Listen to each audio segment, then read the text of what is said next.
Joining us, stage 7 of La Tour de Langkawi, 123.8 kilometres today from Muar to Seremban. The riders roll out for a 6-kilometre neutralised section.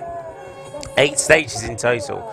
This year's race totalling 1,278.1 kilometres.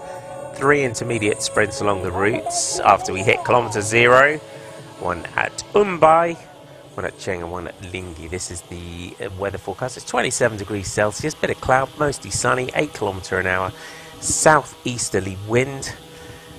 Should switch to a southerly wind. And the riders, yeah, should be a quick day.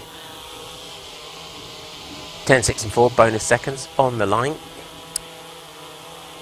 Oh, Simon Carr of EF Education Easy Post still leading the race overall from teammate Alexander Cepeda by 49 seconds. Pablo Castrillo of Equipo Confirma is in third. Jon Bout Company, Vadim Pronsky, Paul Double, Adley Van Engelen, Joachim Mergerberg, Jonagida and Harold Lopez are your top 10 overall. Arvid de Klein is in the orange points jersey.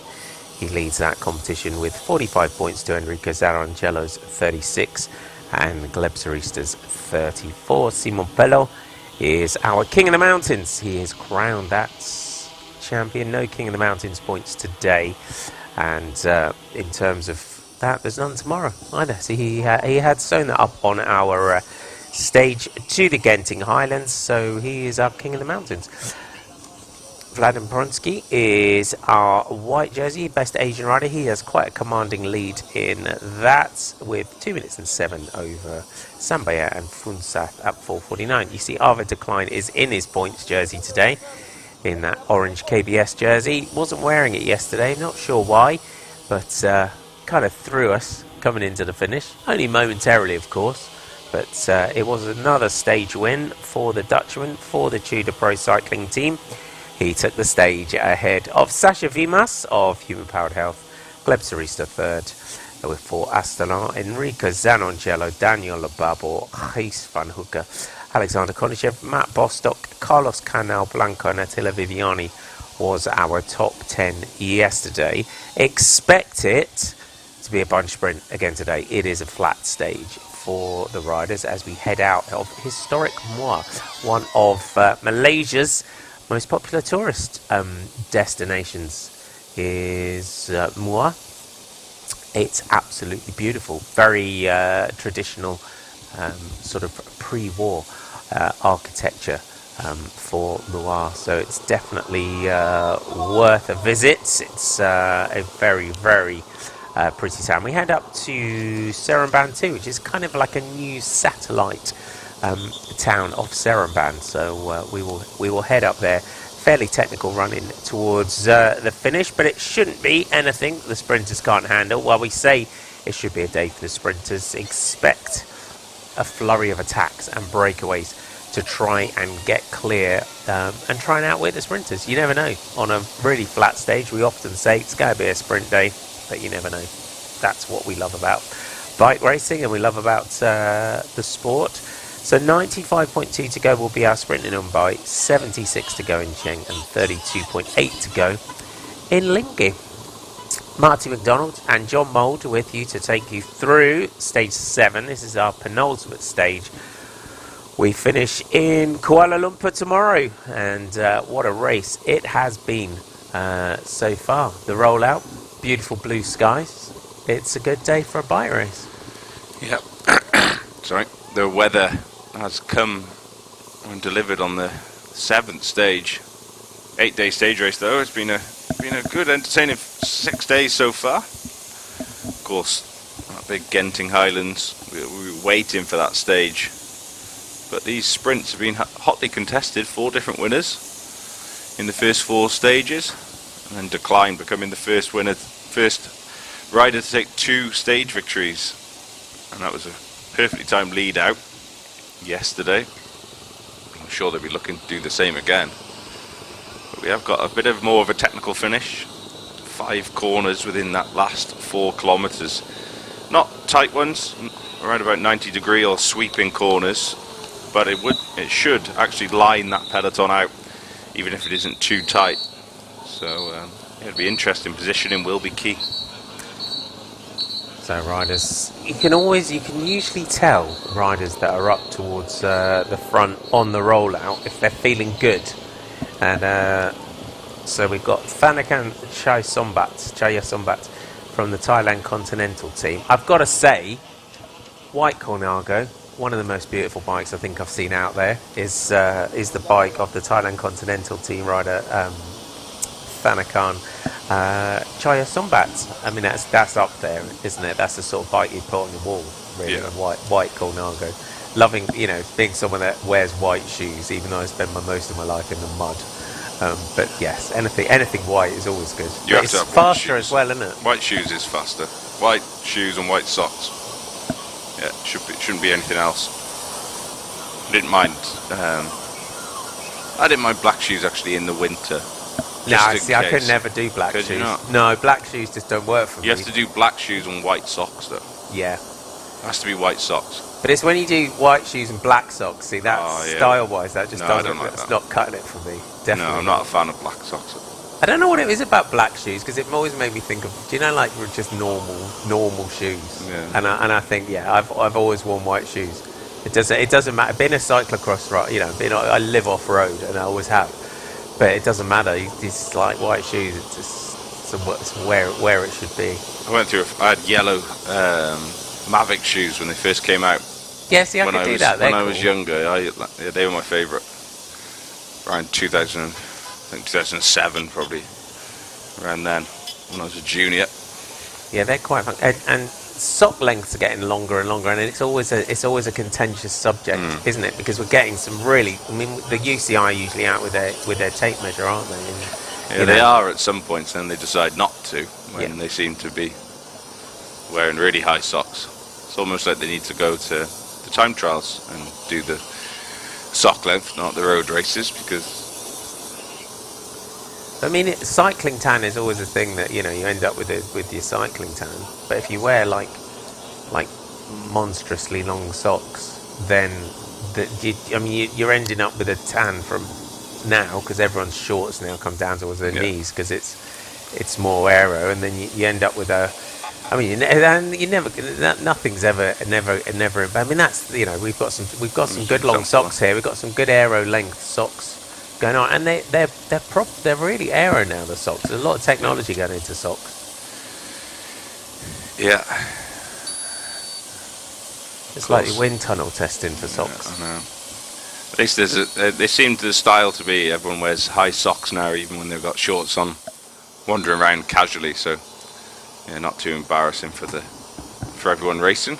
They can just get their socks on, cover up their tan lines. As long as there's no socks and sandals going on, I mean that takes things to another different level, isn't it?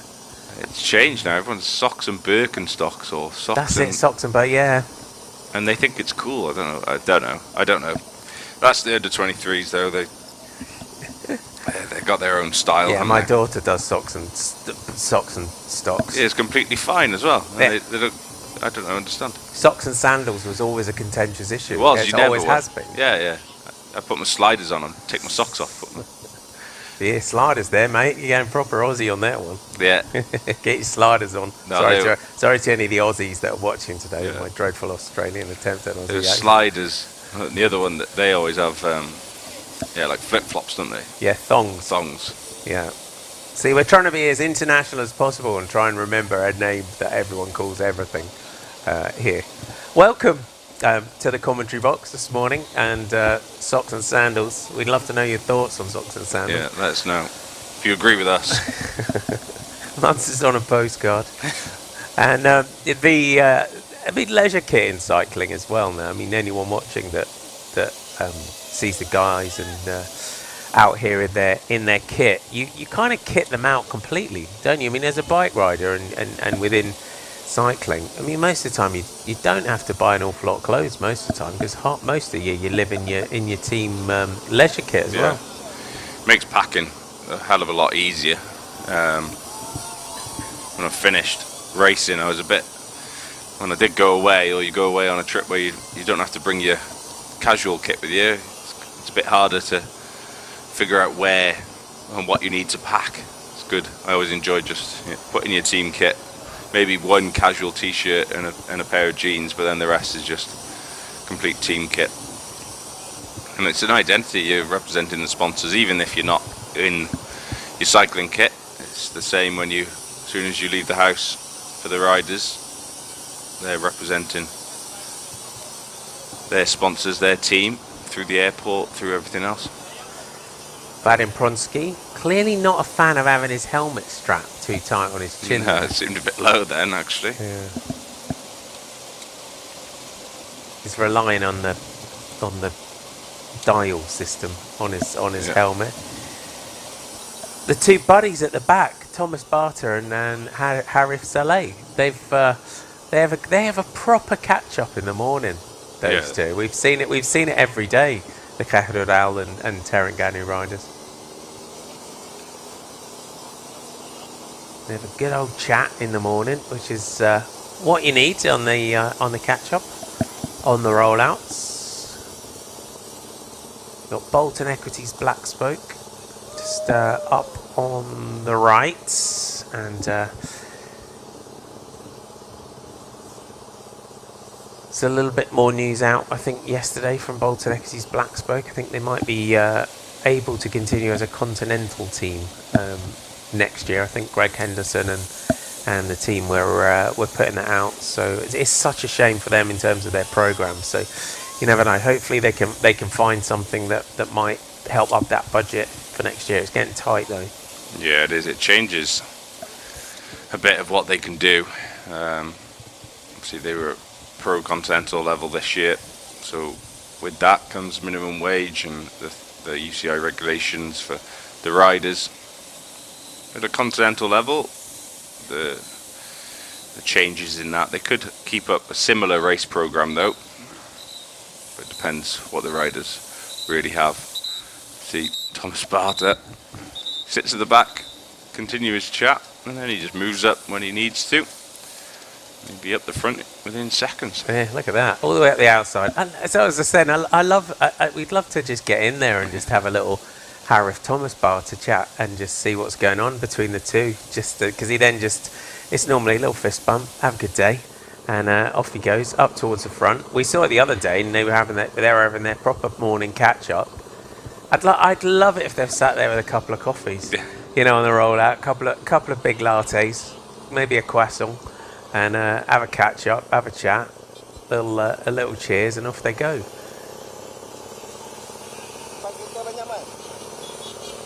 And that's the beauty of sport. That's what we always say. That's what we love about sport, what we love about our sport. And you're out on the road, you're exploring the world, you make friends from all over the world, and then you catch up at another race, and you're like, hey, how are you? You know, it's great. We're heading up towards kilometre 0, so 6 kilometre neutralised section. And then we will be off and racing. There we go. We are off and racing here on stage 7 of La Tour de Langkawi. And it looks like Thomas Barter is the first man to attack from our helicopter shot. Looks like his style.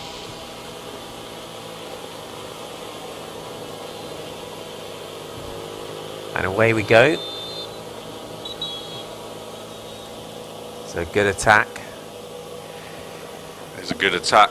And it's teams that we'd expect to be riding for a bunch sprint. Astana, Casa Royale, EF Education Easy Post looking after general classification for Simon Carr. But now it's Human Powered Health making a move.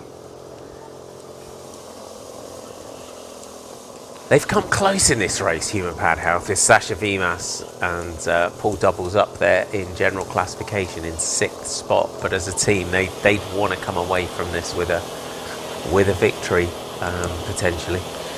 Yeah, they definitely do.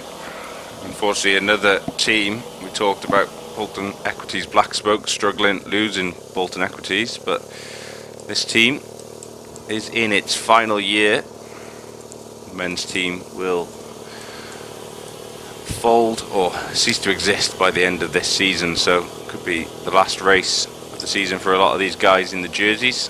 I'm sure they want to finish it on a high.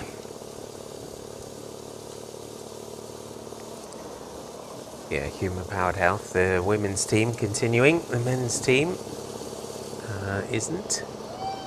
So these are flurry of attacks that we get at the start. Just 4 riders going clear, but it's still quite close to the peloton.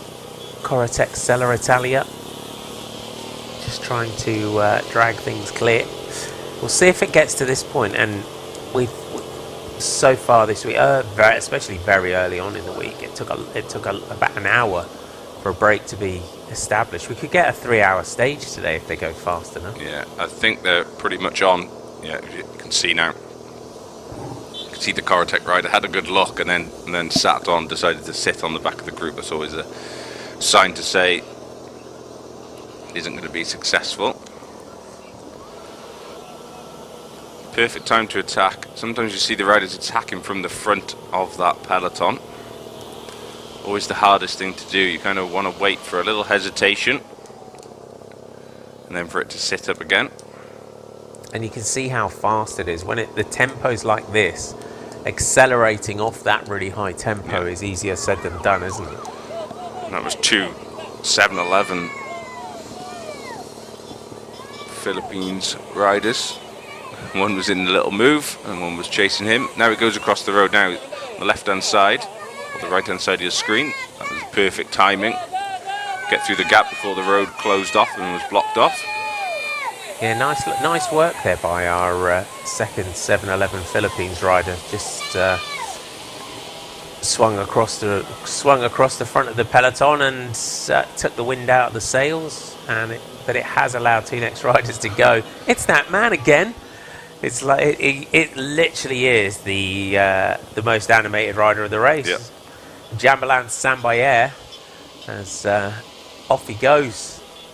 The Mongolian national champion from Terengganu, deciding to have another workout at the front, and joined at the head of the race by Valentin Mide from Rajai Online Insurance. So he had Polynchronis Solzakis with him yesterday, did Jambalan Sambayer. Just the way he attacks, and he's committed as soon as he gets that bit of a gap. Entertaining, bringing this race alive, to be honest. Sambayer. There's a big difference. You can see the difference in speed from those earlier attacks. As soon as he hits the front. Always a bit of a sign they are chasing in that peloton. Might be a bit easier towards the back, a bit more relaxed. Everyone's in near enough single file. The road isn't completely blocked, so the racing still is on at the front of the peloton.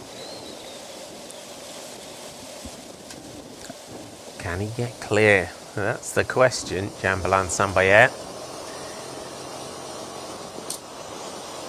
The Terengganu Polygon team, national champion of Mongolia.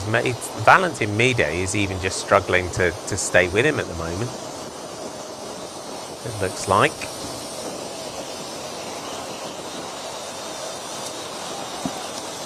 Looks good again.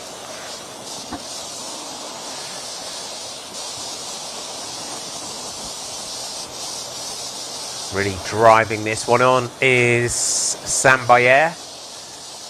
I think if we've got a most combative rider of the race, he's definitely got to be it, I think. Yeah, every single day, and even yesterday, long day in the breakaway. He still ended up finishing 14th on the stage. He's always there, always fighting, been up there in the top 10 on some of the stages. Climbed really well to Genting Highlands. I think if anyone who's been watching Tour de Langkawi this week and just maybe not potentially and understandably, because you wouldn't have got to see him race much at all, if ever. And it is great when you see a rider that is this animated, this exciting, this interesting to watch. And then it's Olympic year next year. Don't know if he's qualified. We'll have a look. But World Championships is a sort of rider that you'll then follow Pro World Championships. You'll follow through major championships, and I think he will have won himself an awful lot of fans this week, the national champion of Mongolia. He definitely would have competed in the World Championships in Glasgow for Mongolia, individual time trial and the road race.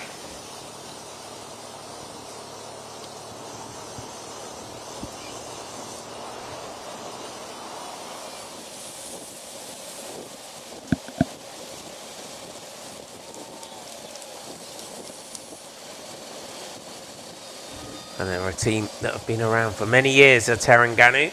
2011, off the top of my head, was the year that they first started.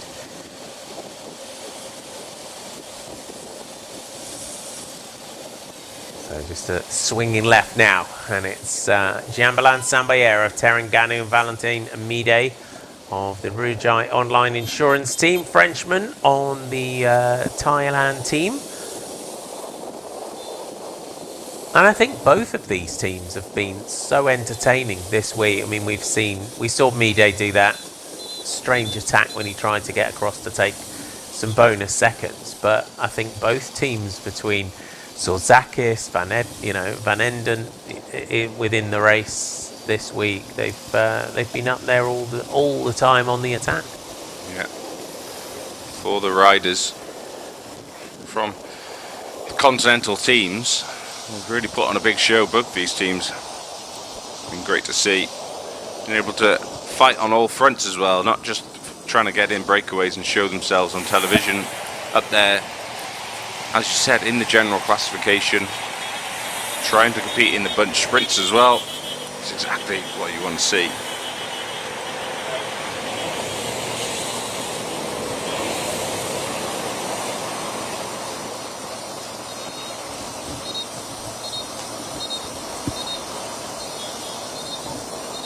Mide driving on here for our two leaders, 18 seconds.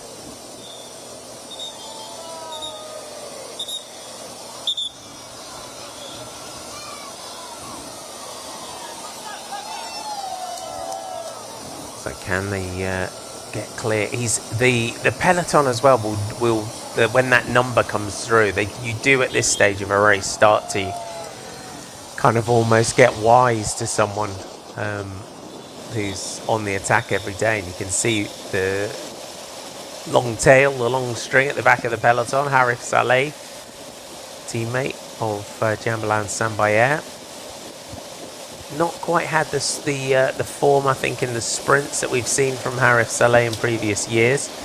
Luke Mudgeway there, wearing 46 for Bolton Equities Black Spoke in the blue and yellow colours. He's had a great race. He's really been an important part of that Bolton Equities Black Spoke team. Paul Double, you can see there, wearing 52. Got his ice pack down the back of his jersey. Just catching up with the rider that we were just mentioning as well, Adne van Engelen. Wearing 123. Both these riders were up there on the Genting Highlands. So you can see all the fans coming out along the side, as they have this week whenever the race has gone through.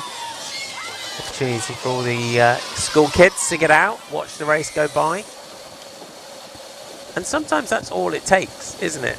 And we've got a rider in the breakaway from a country like Mongolia that has found his way, into the peloton, into the pro peloton, and that's the beauty of when you get to see all the different world tours. We're sometimes very Eurocentric, aren't we? We focus on the world tour and those races in Europe, but there are, as we've always said this, and it's taken a while after COVID for the Asia Tour to really start to get re-established, because it really hit the pandemic, and post-pandemic really hit the races and the sport in this part of the world, and it's now sort of seeing those riders post-pandemic that are coming back in, that are really making a name for themselves in the Asia Tour.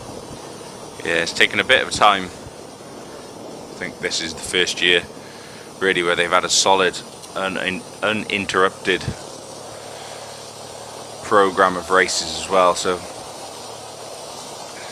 It's good to see the race is back on, racing hard as well. Everyone's really desperate, happy to be back racing around the world. It is always great to come over, either commentate or work on the races with the teams.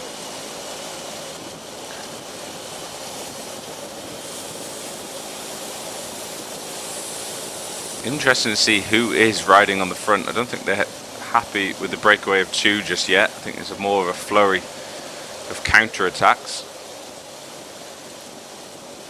That gap still holding at around 18 seconds. There's a lot of teams who will want to be in the break today. Just try and make it hard for those sprinters teams. But these two, you can tell now, Midday, with 125 Rougai online insurance. You can see that every once in a while he puts his head down. These two are making a big effort to try and stay away. Taking a lot out of them. You do have a bit of a tailwind all day, between 10 and 12 kilometres an hour. Should be a southerly wind pushing them all the way to the finish. So of course that does give a chance to the breakaway. If it is a tailwind, more chance of it staying away. So I think that's the reason the peloton is still desperate to have some representation in that break. A few teams wanted to put a man up there. They don't have to ride, they don't need to control things. But a good breakaway today could spoil the sprinters' fun. At the moment it's just these two doing a great job of trying to spoil it though.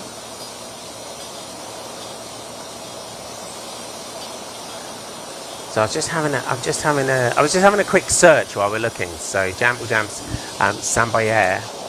So he took a bronze medal in the time trial at the Asian Road Cycling Championships.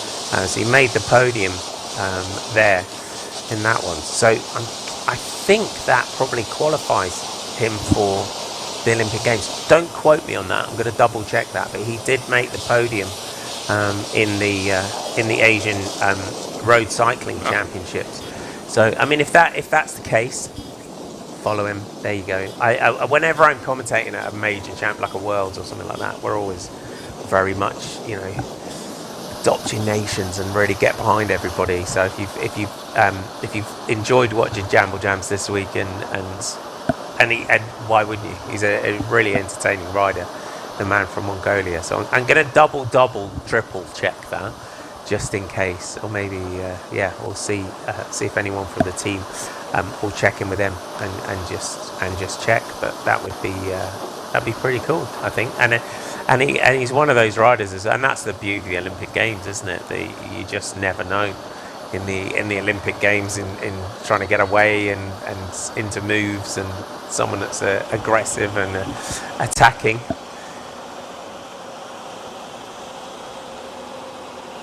And I think he's really, I think, shown for me this week, having been coming here for a while and seeing Terengganu, and I think being sort of up there as sort of held up there as well. Double check their ranking in the but they are sort of Asia's one of Asia's number one pro teams as well. And I think he's shown again the development of that team and the development of the riders from on the Asia Tour. So it's great to see. 32 seconds. It's Euskaltel Euskadi that are chasing. And Jamble Jam Sayembaye from Terengganu probably hunting for some more bonus seconds. I think there's 9 along the route today that the man here from Terengganu could potentially challenge for.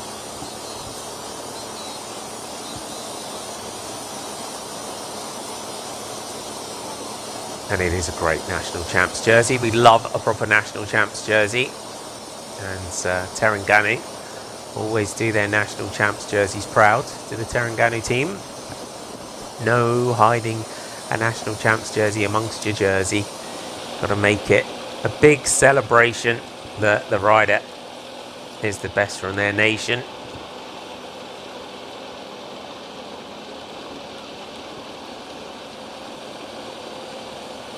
Euskaltel Euskadi are chasing hard here in the orange. They will be recognising as well that number, that name.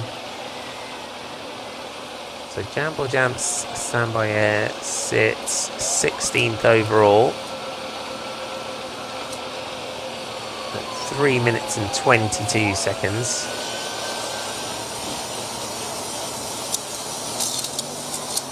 So you've got Mikel Ituria that sits at 2:51 in 14th. You got Chomin Juaristiarieta who sits 11th at 2:14. So he sits at the moment in 16th overall. He was in the top 10 last year, was Sayan Bayer. Just slightly off the pace this year to not be in the top 10, but as we've said, so aggressive, so entertaining is Sayan Bayer. 109 kilometres to go. It's ticking off quite quickly already, our distance today. Could be a quick one. Could be. Euskaltel Euskadi aren't happy with the breakaway of just 2 riders up the road. Away for their half sprinter, mountain biker Carlos Canal Blanco. He'll want a harder race. They need to make it as difficult as possible for all those sprinters. That gives riders like Canal Blanco a bit more of a chance at the finish. So in a way, if they keep the pace high, try and put those big sprinters, those powerhouses like Decline and Saritsa under a bit of pressure. That then gives them more hope when you come down to the finish. Bit of a slight drag as well to the finish, to around 200 metres to go. From about 500 metres to 200 metres. The road does drag up ever so slightly. They will come with a lot of speed. But even so, that might just slow that sprint down. Of course, that gives the sprinters who are a little bit lighter, they don't have as much power, that gives them a bit more advantage. A bit of a power to weight battle on the bit of a drag. So the interesting finish. And with that technical nature as well, they need to really think about positioning, a good lead out early on, make sure they're in the right place. It's going to be one of the most technical finishes we've had at this year's Tour de Langkawi. They're really going for it, Euskaltel Euskadi, aren't they? I'm interested, slightly surprised perhaps. They don't need to ride like this, really. They've missed the break, sure, but you could let this break go. It's not. We saw yesterday, Jambo Jam Sambaye was in the breakaway yesterday. They controlled it nicely. Simon Carr and EF Education Easy Post. They'll be quite happy at the moment. Euskaltel Euskadi drilling it on the front. The only thing I can think of, Sambaye took 16th place on general classification off Canal Blanco yesterday on those intermediate sprints. Maybe Euskaltel Euskadi want their 16th place back. Points mean prizes, and every place counts. There is pride in places in the team. And it is, I've got to say though, it's good to have the orange Euskaltel Euskadi jerseys back in the peloton as well. It's such an iconic jersey. I mean, we look at sponsors like Caja Rural, and then you look at teams like Euskaltel Euskadi, and they were such an iconic team. And then they kind of go, countries' economies and regions' economies and global economies and things, affect the ability for sponsorship. But it is an important jersey, and for that team to be back on the world stage, I think is important for the sport. Yeah, for a long time they were that orange was so iconic even. And think of all these good riders that came through that Euskaltel in different times. Samuel Sanchez, Beijing Olympic gold medalist. And every time you see a Euskaltel jersey, when I was younger, you always thought of Sammy Sanchez. And it's a brilliant team, really. It gives so much opportunity to so many riders. Of course, a bit of a development team in some ways. Riders do move on, step up to the World Tour. But what a race program they have, and it's great to see the sponsors back where they can.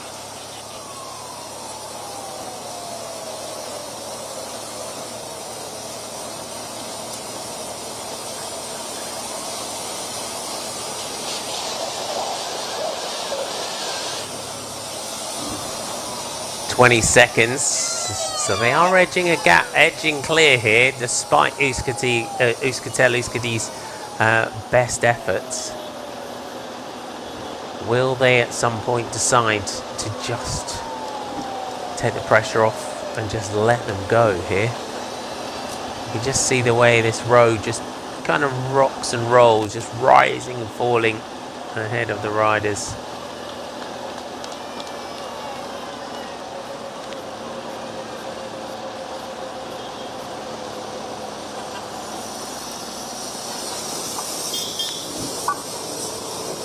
Past our next school. Everyone getting behind it, it's great. And they all see the Mongolian national champion and the Frenchman clear here at the head of the race on stage 7 of Le Tour de Langkawi, our penultimate day today we are on.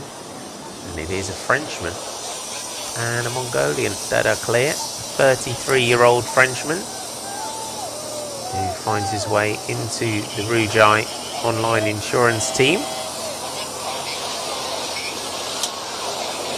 Some wins in Thailand in his career as Valentin Mide. Been a pro for a few years. And a lot of domestic racing in Thailand. Had a stage win in Tour of Phuket this season.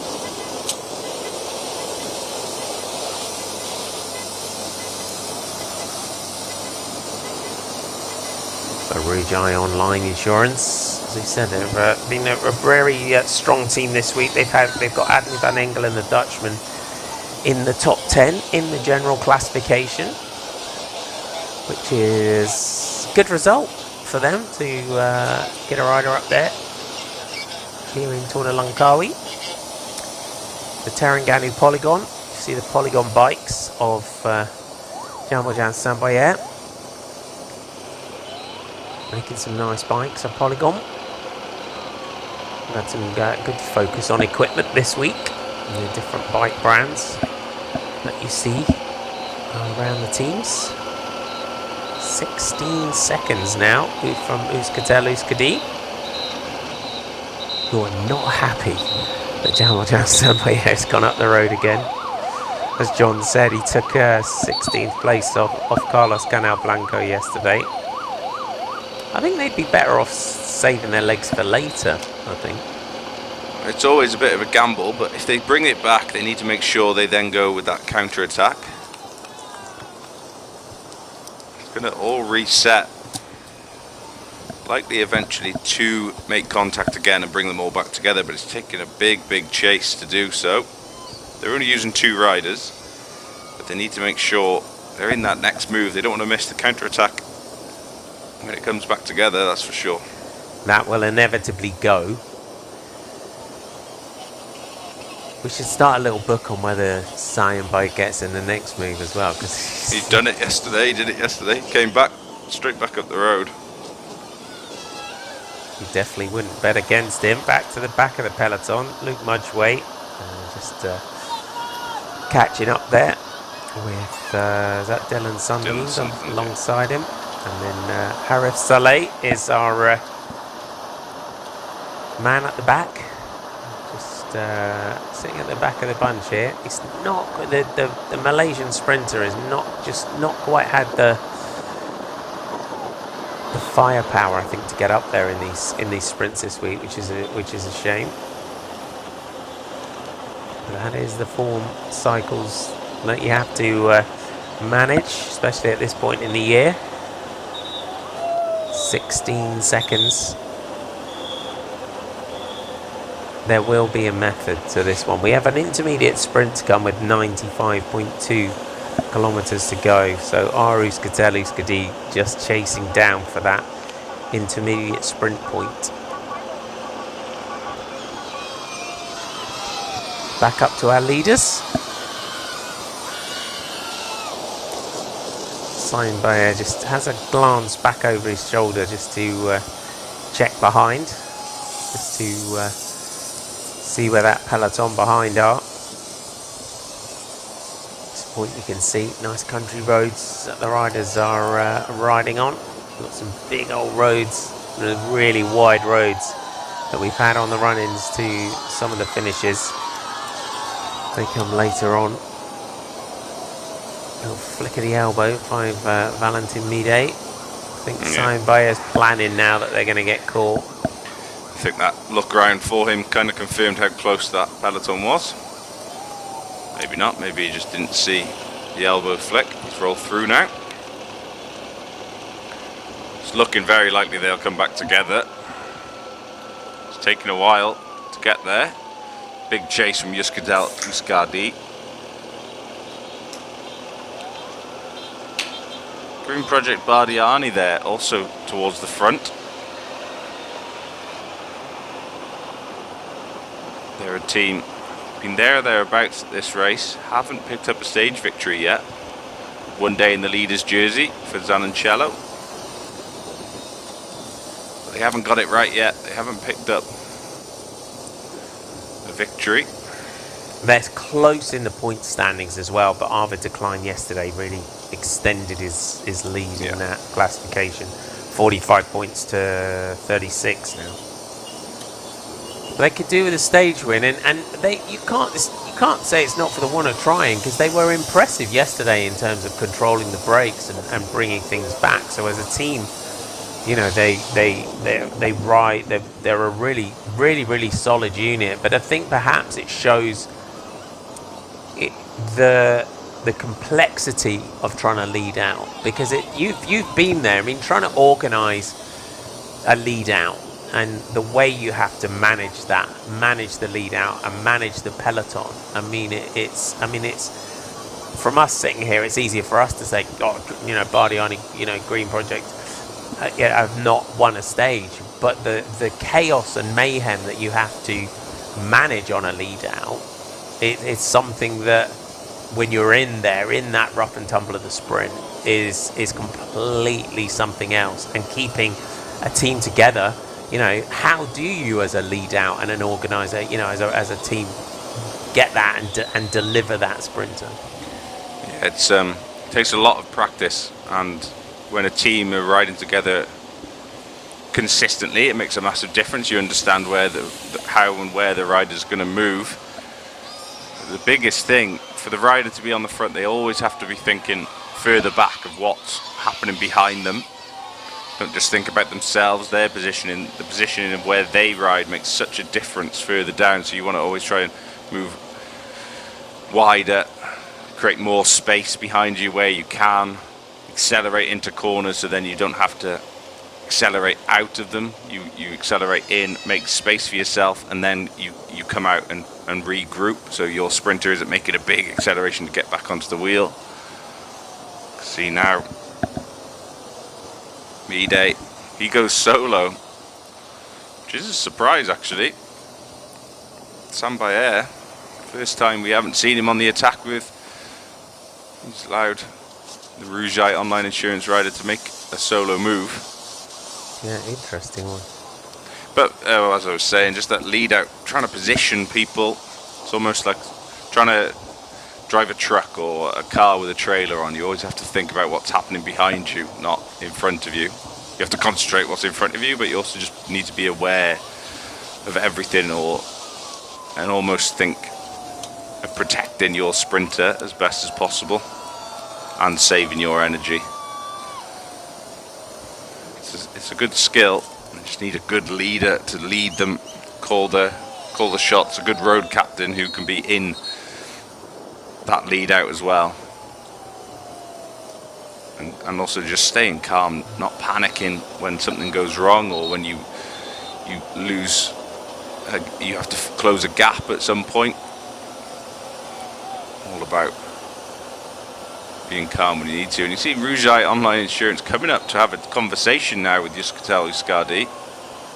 There's only one guy up the road, you can leave him. And the Euskaltel Euskadi completely ignoring him. Nope, we want him back. They are drilling it on the front, aren't they? They're just Euskaltel Euskadi clearly have got some orders today from the DS behind. Valentin Mide here, the French rider for Rougai Online Insurance. There's an intermediate sprint to come with 95.2 kilometres to go.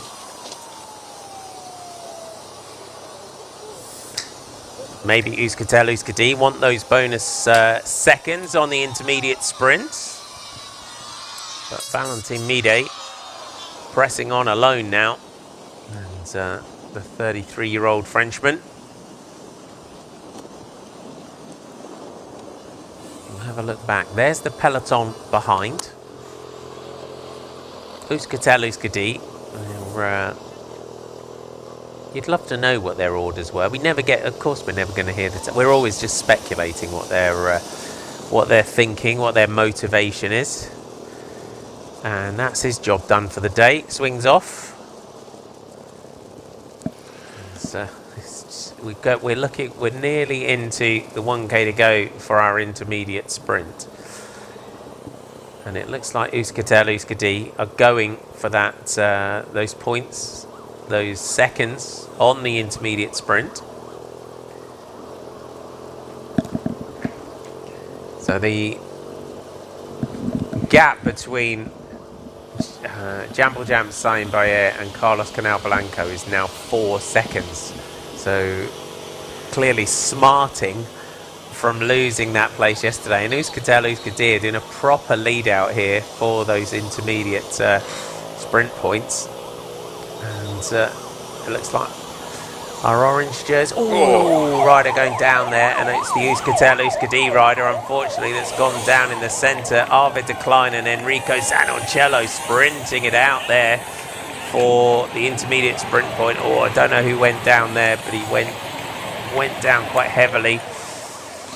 It did look possibly like Carlos Canal Blanco. We've had very few crashes that we've seen this week, especially like that, and he went down at full pelt, so I hope he's okay. There was a sprint out between our points leader, Arvid de Klein, and Enrico Zanoncello. Euskaltel Euskadi do a huge job. Here goes Jambal Sambayer again. As we said, he would be up there if you put 50 quid on Sambayer going again. You'll be quids in after this one. I hope that the Euskaltel rider is okay after that tumble.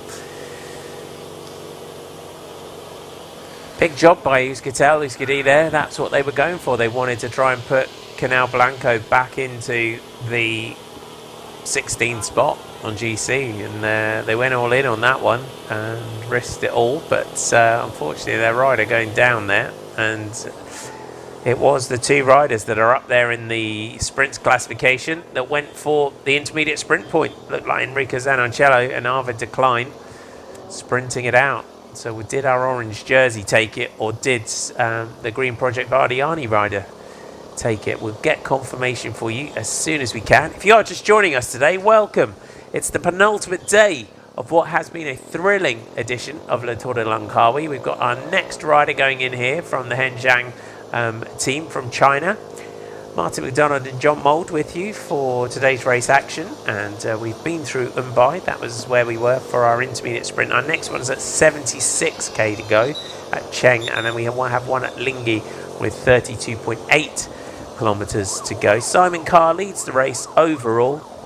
by 49 seconds from his teammates. Alexander Cepeda with Pablo Castrillo third at 58 seconds. If our Henjiang rider tries to go clear, I think we've got a replay, unfortunately, of our crash, and they just came together there as they're sprinting it out. Ooh, it looked like a touch of wheels, John. Yeah, one of those things, just got caught out. Technical little run-in, actually. See the police marking off where they needed to go. Everyone did a good job avoiding him. And then just a bit of fight for position with Zanoncello, and he clipped the wheel and went down. Did see him get up quite quickly, getting the bike checked over. Hopefully just skin and burns, nothing else too serious. One of those almost worse when you crash for an intermediate sprint. It's more annoying than anything else.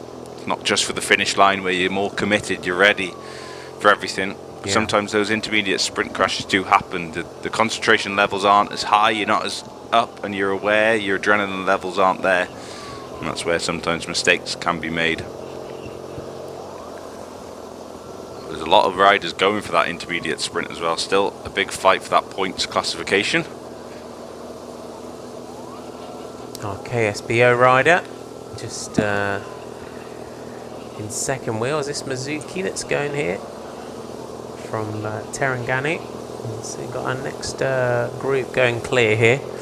Got Equipo Kern Farmer in the green. KSBO rider. Again, just very similar to position to Japanese national champion yesterday, Yamamoto. As our next group goes in, 92 kilometres to go. We're through our first intermediate sprint. It was a proper battle. They were not letting a breakaway go clear. So a shortish stage today, 123.8 kilometres. It's just kind of, some days when it's shorter like this, it can be like this, frantic all day, can't it? Yeah, and everyone's a bit more nervous. There's so much more going on. See at the front of that breakaway, trying to get riders to roll through. Caja Royale on the front, chasing their Spanish team rivals down. Kern Farmer and Euskaltel Euskadi are in the breakaway. Does mean a bit of that Spanish civil war still going on. Caja Royale chasing them down. It's all back together again. EF Education, Easy Post. They're rubbing their hands together. They're here to protect the general classification of Simon Carr, and then second place Cepeda. They haven't needed to do much work today, just allowing everyone to race freely. And it's more likely the sprinter teams have also having a bit of a day off, because teams keep missing it. The likes of Tudor Pro Cycling haven't touched the front yet. Astana, Kazakhstan, which those two teams have the big sprinters in their ranks. All it means is they're saving their legs, ready for a big lead out when we come into the finish. A lot resting on these bunch sprints. Arif Saleh still chilling at the back. Luke Mudgeway just in front of him for Bolton Equities Black Spoke.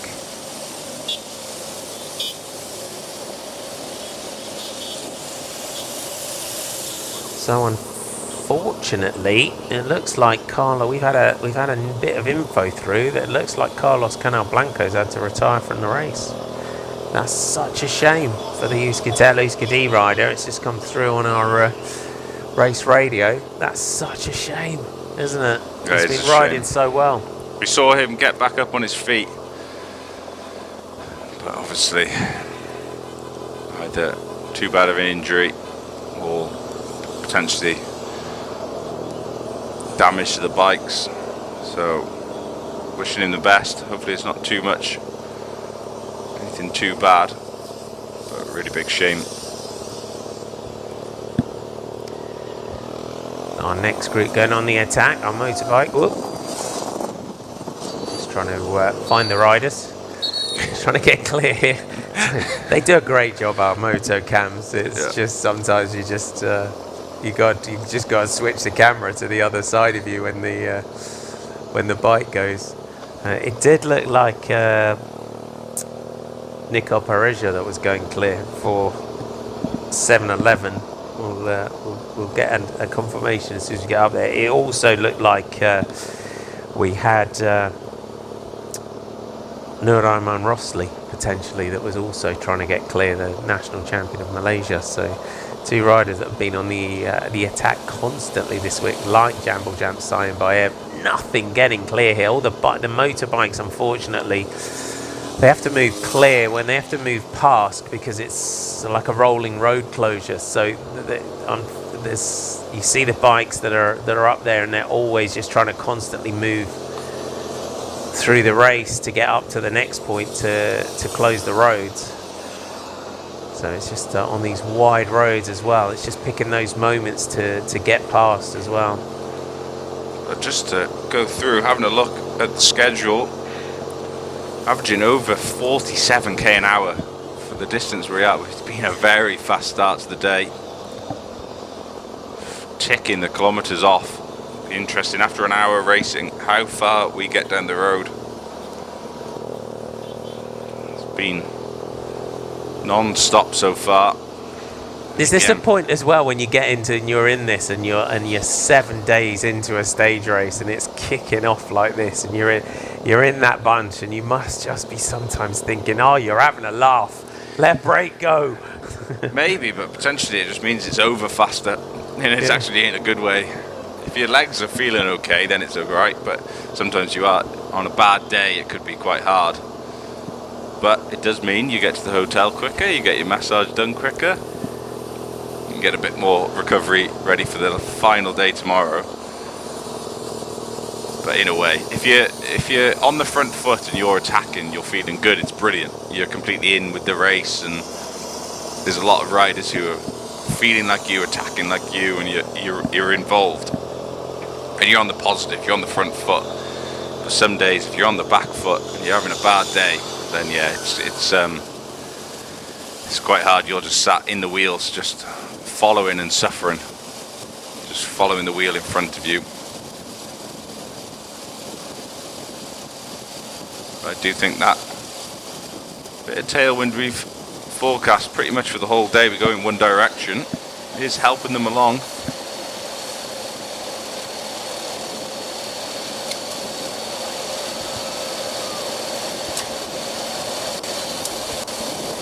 So Asman there, or just at the back for the Malaysian national team. Does look like one of his teammates that has gone up the road. How far up the road? Not far at the moment. Nothing really managing to stick at the moment. You can see just it's a flat stage. It just sort of rises and falls like this.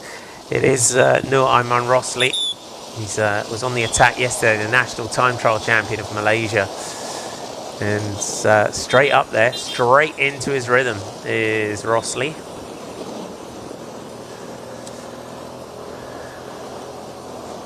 One rider trying to get up. Is this Mizuki? Masaki Yamamoto, this is. So yeah, Masaki Yamamoto that getting up here, is it? For Peloton aren't letting them go away though, are they? No. Chase behind again. So two riders that have been together so far. We're going to take a short commercial break. Make sure you come back. We'll see you in a few moments.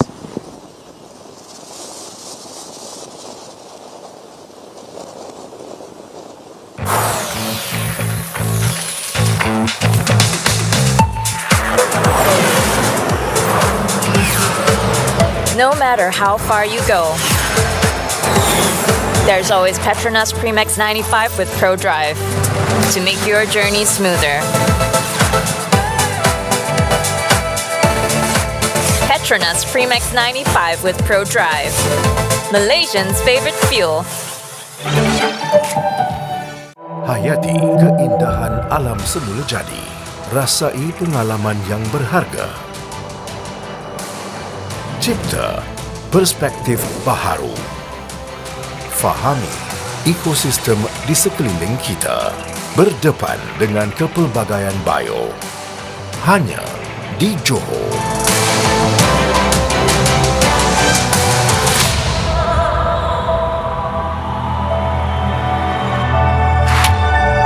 Menyimpan pelbagai misteri dan legenda. Ketinggian Gunung Ledang penuh cabaran.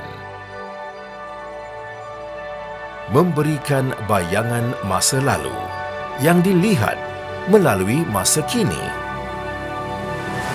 Akar bercabang dalam rentang yang luas, meniti laluan, memasuki alam yang sudah lama wujud. Tempat flora dan fauna terancam berlindung. Inilah satu-satunya Taman Negara Endau Rompen.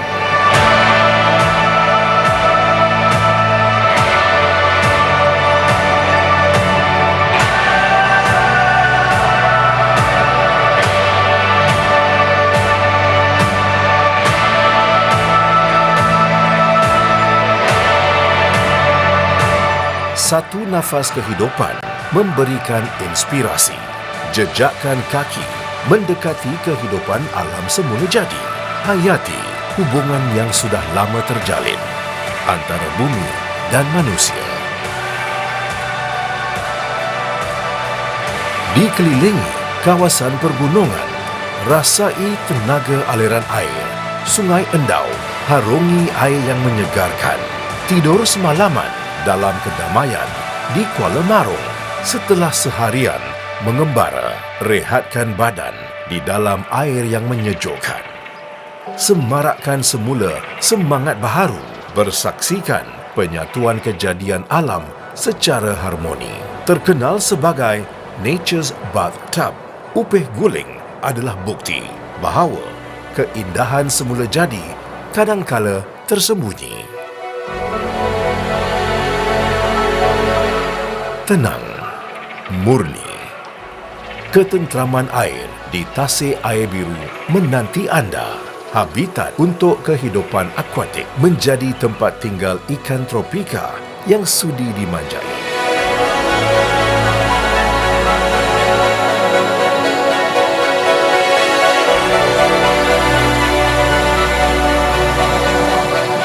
Rentasi dimensi yang menakjubkan. Saksikan gabungan elemen-elemen semula jadi.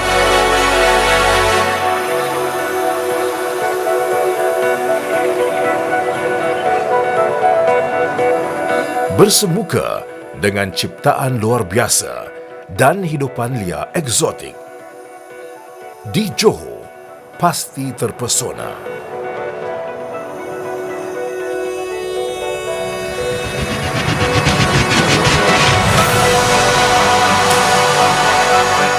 Tanjung Piai, titik paling selatan di benua Asia. Padat dengan hutan bakau dan tanah lumpur berpaya.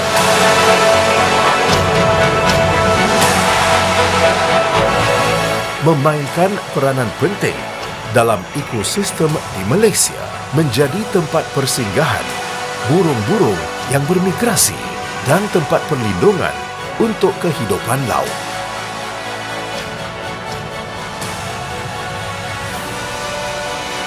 Istimewa bukan sahaja untuk Malaysia, tetapi di mata dunia.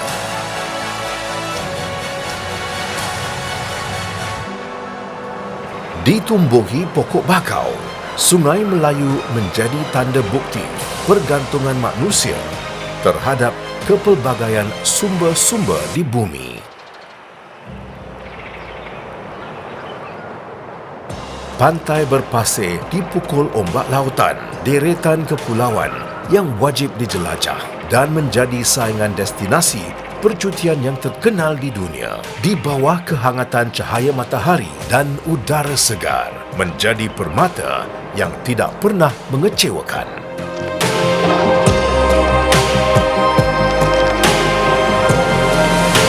Syurga buat pelancong eko. dari seluruh pelosok dunia. Hutan hujan dan habitat yang terpelihara menjadikan pengembaraan lebih bermakna. Mengukir kenangan yang kekal, merasai kehebatan bumi ini. Trokailah negeri Johor.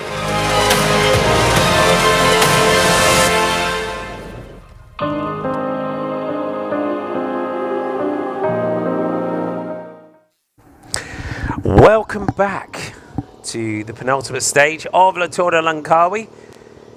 It is blisteringly quick here on stage 7 today, eye-wateringly so. It's categorized that are now on the attack, and we have done 44 kilometres so far, John. Yeah, it's been in plus of around 47.5 kilometres an hour off my bit of working out on the maths. Get confirmation and probably after 1 hour of racing to see how fast they've actually gone. Doesn't seem like there's any time where it's going to sit up either. One rider from Caja Royale on the attack, and it's that orange team of Euskadi on the front. Just to remind you, unfortunately, a big crash hit that intermediate sprint. Only one rider going down. That was Carlos Canal Blanco, and unfortunately he's had to pull out of the race. But Euskadel still on the front, chasing this man down now. And he sits, Joachim Mergelde sits 8th overall at 1 minute and 39 seconds. So this is an interesting move. It's going to be, we'll see who decides to start chasing this one. But yeah, good move by the Categorized rider. He's been on the attack quite a lot this week as Joachim Mergelde. He's getting close though, so he is only 1 second off John Agrier of a quick Kern Farmer in the general classification. He has 3 kilometres until that intermediate sprint, so is he trying to steal some seconds? Could be. It's Joachim for Categorized. Multiple breakaways we've seen him in this week. Just maybe give himself a little bit of a buffer in that GC if he can. So 140.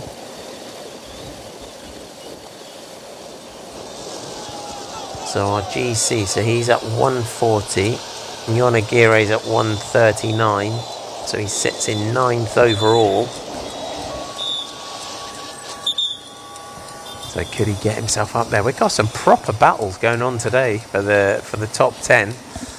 Can he move himself up in GC? The sprint is coming in 3 kilometres time for Joachim Mergelde, and I'm sure Categorized, they will know the threat of this man, and they're bringing it back here. So you can see the not wanting to let him go, and the rider that's he's chasing Jon Aguirre is wearing number 66. So we'll see if it's Aguirre that is up here, making sure that he's trying to defend his position on the GC. Good effort though, Joachim Mergelde. The rider's aggressive today. So there you have it. There's the result of the sprint at Umbai. Arvid Decline did edge out Enrico Zanloncello for the 3 points. Michael Ziliard there taking the 1 point to Tudor Pro Cycling, topping and tailing that intermediate sprint result. Zanoncello taking 2nd. So all these classifications and the GC positions in the top 10 are all being really highly fought over. Very aggressive final couple days. It's really setting things up. You can see now in the final kilometre before this intermediate sprint, Tudor Pro Cycling have come to the front. They're looking after Decline again. It's our king of the mountains, Simon Pello, who's leading out, and you've got Babor, the man from Czechia, who's leading out for his teammates. So he's tried to get clear, has Joachim Mergelde. Thomas Barter, is now leading out Mergil Day. Simon Pello swings off, hands over to Zilliard, who's got Decline right on the wheel. So Decline trying to lead out. Here come Green Project Bardiani. We've got a real battle royale going on here for the intermediate sprints. Mergil Day, you can see in the green, is chasing another position in GC. And look at the big man from Categorized, who's been leading out for his teammates. Babor leading out. Here comes Arvid Decline. He's got swamped there. Oh, what a shame. After that lead out, you can tell if your lead out man's going to lead you out, you have to try. Come through. You can see him just having a word there with Mergil Day after he'd done the job. Yeah, this is where you see the sprinters compared with those GC and climbers. Big difference there, wasn't it? You have to be proactive when you go for the sprint. Can't get boxed in and swamped. But really, the pace might have just been too high. Mergil Day, a brilliant climber up there on Genting Highlands. It isn't his forte in the sprint, is it? So when you start competing against sprinters and stage winners already at this year's Tour de Langkawi, yeah, there's a big difference. Yeah. But of course, there's a big difference for the sprinters when they go up a climb. Those climbers like Mergil Day. And that is, you saw him getting a little bit of frustration with his teammate, but he tried. And as you said, it's a different world between your sprinters and your GC riders in terms of that sort of lead out, especially when you got Arvid Decline up there. So it's Arvid Decline from George Jackson and Michael Valgren. That was your order over the line. So Valgren for EF Education. Easy post. George Jackson getting up there, getting 2 points. Good to see Jackson from Bolton Equities Black Spoke just getting in the mix there. Next flurry of attacks going in here. Equipa Kern Farmer, Caja Rural and Human Powered Health on the attack. And it looks like it's our Scottish rider from Caja Rural, Callum Johnston, that's up here for them. Mudgeway just rolling along in the back at the moment is Luke Mudgeway, is wearing 46 there. Expect to see him up there later on for the lead outs. A little bit of a gap in the middle of the peloton there. You can see the pressure has been on. Here he goes. Jambujan Sambayer going again for Terengganu. So his next move. Green Project Barney. Yeah, I'm not interested in going that, he thinks. He's like, no, off you go, chap. Yeah. And it's his turn of speed, isn't it? I mean, as I said earlier on, he took a bronze medal rather in the Asian Continental Time Trial Championships, and it's his jump, but also his ability to get himself and hold his high time trial power again and again and again, constantly. There is where we are in terms of our orange jersey, our points classifications. Arvid Decline now 51 points to Enrico Zanoncello's 38, Gleb Sarista third with 34. So it's good to see Tudor Pro and Arvid really making sure that he makes this jersey his own. Extends his lead.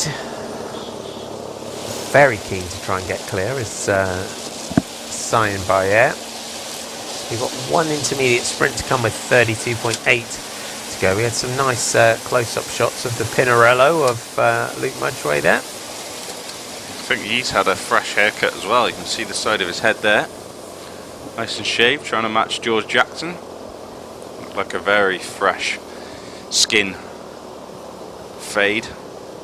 Probably not even a fade, actually. If he's trying to match Jackson's hair, it'll just be a zero all the way to the top of that mullet. That's such a lads on tour thing to do. It is, yeah. Shave each other's hair. Shave the side of your hair or bleach your hair blonde. That was the other one you always used to do when you had nothing else. When you were bored on a training camp. You imagine, George Jackson's it's a clean shave all the time. Yeah. I imagine he's got his clippers with him in his bag. So I imagine he's got I'm sure there's the Jackson hair salon open, in his room post stage anyway, for anyone that needs a fresh trim of their barnet.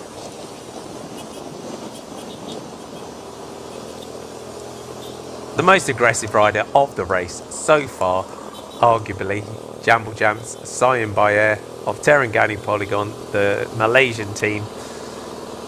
Just any opportunity to get clear, jumping around. 72 kilometres to go. So we've now covered 52 kilometres, and we kind of have to remember that we had a 6 kilometre neutralised section from when we came on air, so we had quite a while on the rollout.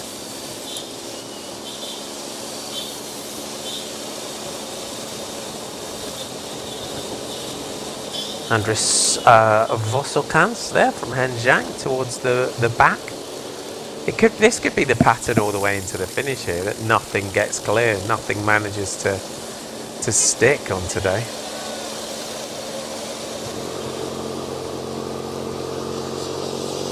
Terengganu on the attack.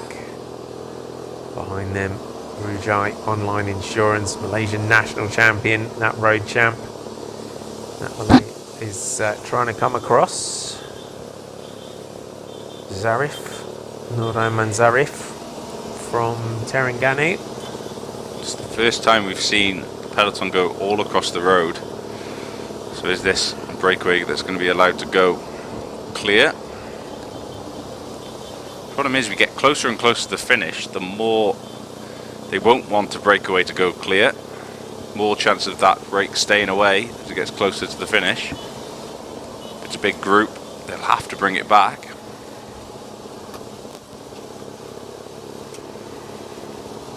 So it ups the chances for the breakaway.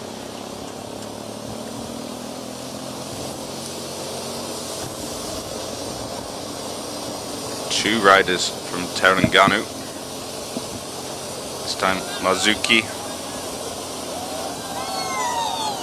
and the Malaysian champion Zarif, joined again by that Frenchman Valentin Midet of Rujai Online Insurance. We're on board with Astana.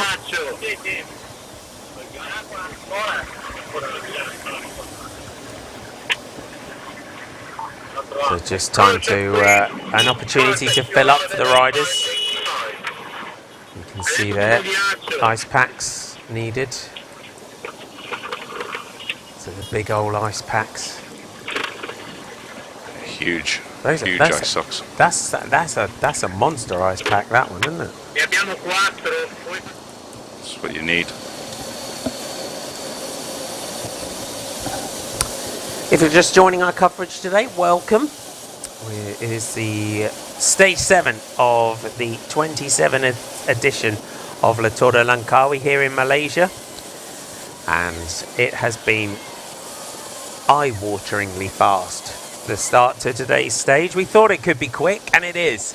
Nothing's really managed to get clear. It looks like a day for a bunch sprints. That was always on paper. And we now have the start of a breakaway group. So joining them at the front is Riley Fleming. It is Riley Fleming that's up there for St. George. You can see them getting up there and getting in on the action. Number 145 is Christian Rallano.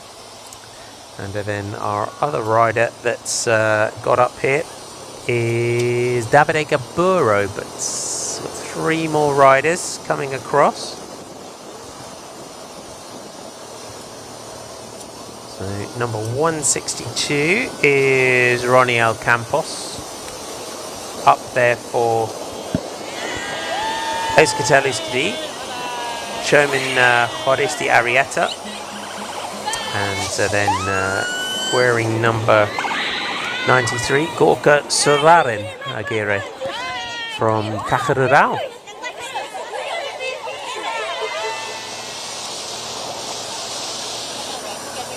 Gabura getting up here. We've seen him on the attack this week, Davide Gaburo. Is this group sizable enough now to go clear? But the peloton are all lined out again behind. They're really not wanting, they're not happy about this. Not at all. Group of 9 at the front, and that's too big, obviously. Maybe it's Quick Kern Farmer. They're the only Spanish team not represented. They bringing it back. Wow, it's been a entertaining stage 7 of Tour de Langkawi. And it does look like it will come all back together again. 68 kilometres to go. We're ticking them off in quick succession here, and it's Bolton Equities Black Spoke that are bringing it back this time with EF Education Easy Post right on the wheel. A little shake of the heads of that as they're not able to get clear. Gaburo not happy. Yeah, they just can't understand why there isn't a break being allowed to go. It always seems like good breaks go, but one team seems to miss it, and they're willing to ride on the front and bring it back together. Maybe now this is the time. Even so, now a group of 4. So Gorka Seraren looks around at Zarif. That little pause enough for the peloton just to come back. Next attacker looks like Nicole Pareja of 7-11 from the Philippines. Blink and you'll miss it, I think, today is the buzzword, because this stage is being run off at quite a pace. Big shout out to Deng Pengai, wearing the blue there, wearing 2:01, still in the race. The only rider left from the Giant cycling team, a man from China. At the front, Rujai are the next team to go on the attack. This Valentin Mide for the 3rd time today, trying to get off the front. Right hand turn here, out of the saddle, bit of an injection of pace, looks back over the shoulder, nicely timed move. So just for your information, that right hand turn on the fastest schedule at 46 kilometres an hour, that was at 10:27.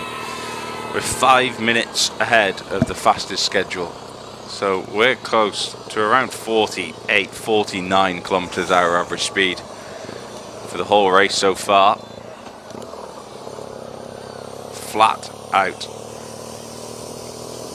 And Mide going for the 3rd time today, Valentin Mide. Some days you just feel that you've got the legs, but look at that group behind. We've got a group of 8, 9, 10 riders all stretched out, but the peloton really not letting them go.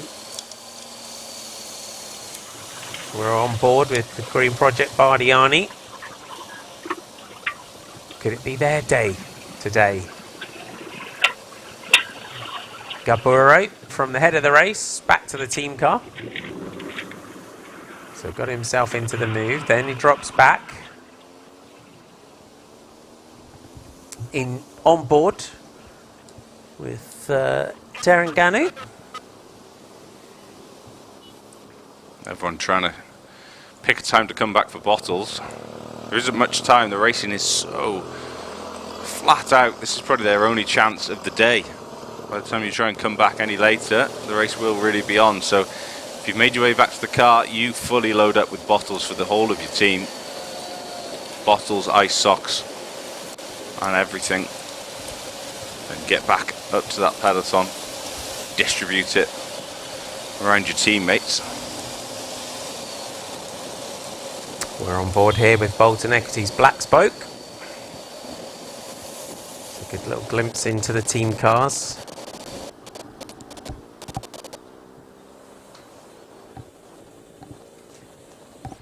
See, Bolton Equities Black Spoke. It's a good way of doing it with the musette. Just pile the bottles into a musette, past the musette in one go. Then you can get some more bottles out now. DS snacks all lined up on the passenger seat there as well. Rucksack and Pringles.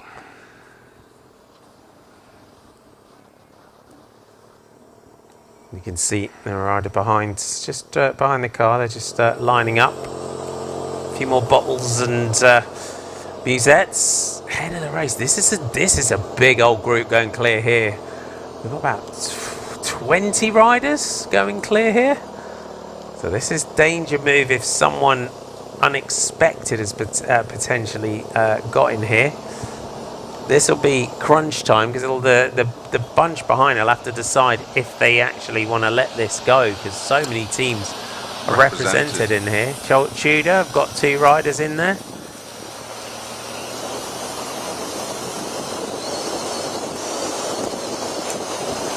Yeah. Represented on the back. He won't contribute at all, of course. Jambo Jam Cyan Bayer is there. Of course. What? Don't need to check his number. We'll know he's in every single break. If he's not there, we'd be like, where's Jambo Jam's gone? And he's like, come on. He's only done, 40 attacks today. Yeah. If he misses a break, how have you missed a break? Yeah. Imagine what the debrief was like afterwards. It's like, come on, Jambo Jams, you know.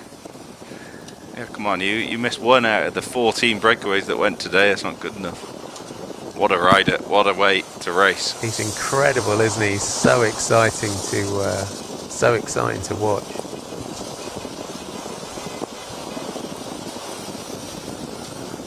Mide still in there.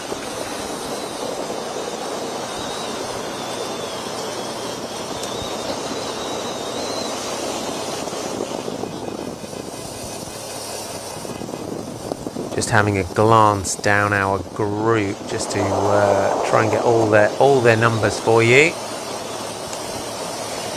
Harold Martin Lopez sneaking into the group. That's a cheeky move. He's 10th overall at 2 minutes and 3 seconds. Benjamin Perry is in here for Human Powered Health. Then you've got Bailey O'Donnell from Bolton Equities Black Spoke. Mazaki Yamamoto.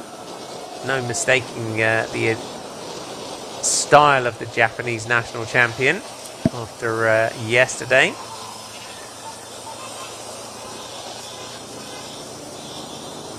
The big question is though, will they let this one go? There are so many teams represented in this move, and I think the answer to our question is no, because it's too big, too dangerous, especially with Harold Martin Lopez. Yeah, no one's in there for Aston willing to really work together and ride. Can anyone counter off the back of this one to perhaps anyone that's maybe not so much of a danger? Alexander Konishev for Coritex Sella Italia jumping around. There's Simon Pello, our King of the Mountains.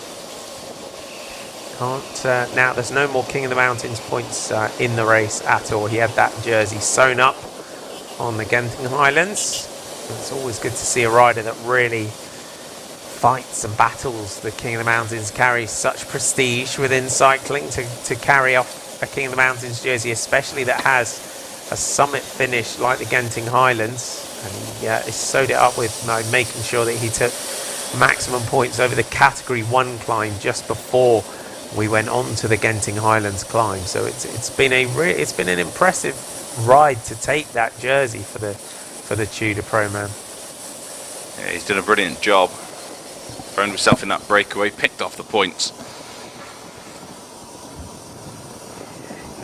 And even got himself a little custom bike out of it. But of course, it is this man again on the attack.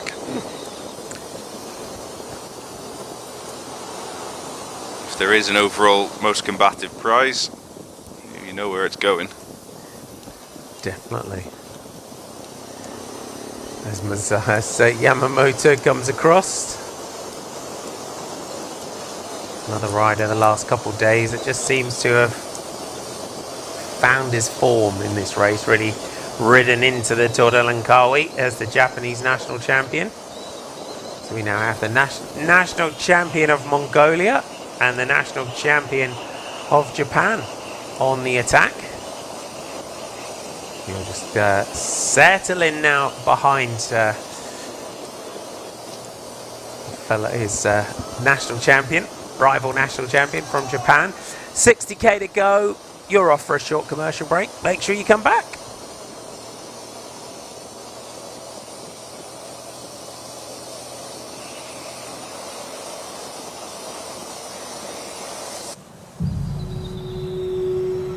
To achieve big goals, to bring new possibilities, partnerships and collaborations are imperative.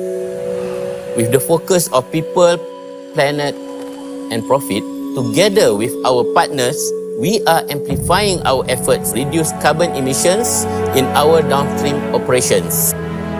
To strike a balance between business goals and environmental needs, at the same time recognizing and addressing the plastic waste and pollution in the economy.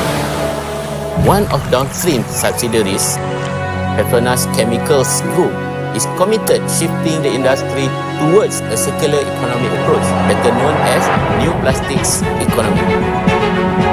Thanks to technology and collaborations, this will not become a mere figment of imagination, but soon will be a reality for us.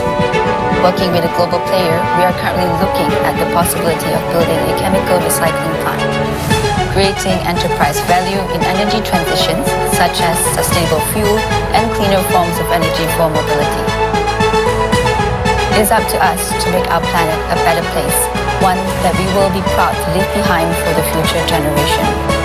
It is our hope to inspire change, and together we will forge ahead towards a greener tomorrow. This is my pledge to the organization. This is our pledge to you.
Welcome back to stage 7 of the Tour de Langkawi. 55 kilometres to go. Minute and 8 from our breakaway group to the peloton. That went quickly.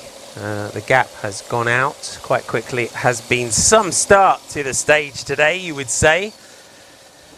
But 2 leaders.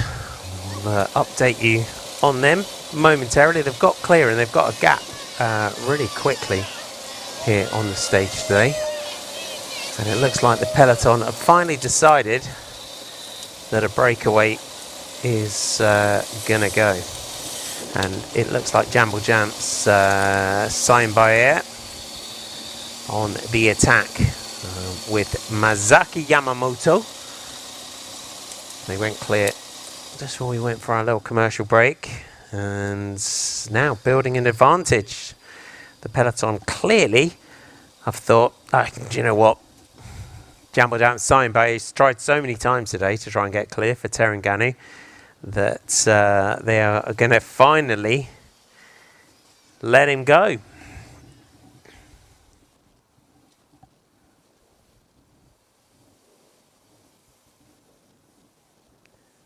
Working well together. So Signed Bayer sits 16th overall at 3:22. Masaki Yamamoto 38th at 10 minutes and 37 seconds down for national champion of Japan. But 54k to go. The next objective along the route, our next target is our intermediate sprint at Lingi with 32.8 kilometres to go. That will be the next target. And then it is a run in towards the finish. It's 123.8 kilometres today from Muar to Seremban, to 8 stages in total this year's race. 1,278.1 kilometres in total for the entirety of the race. Gap now pressing out to about a minute and a half.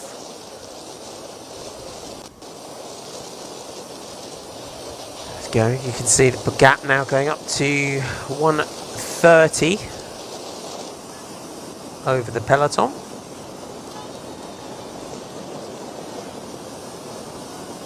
As we head towards the final 50 kilometres of the stage.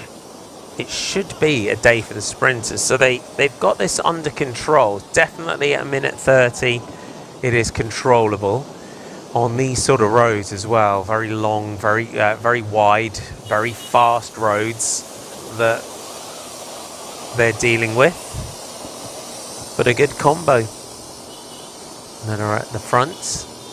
And 2 good teams represented, JCL Ukyo and Terengganu Polygon.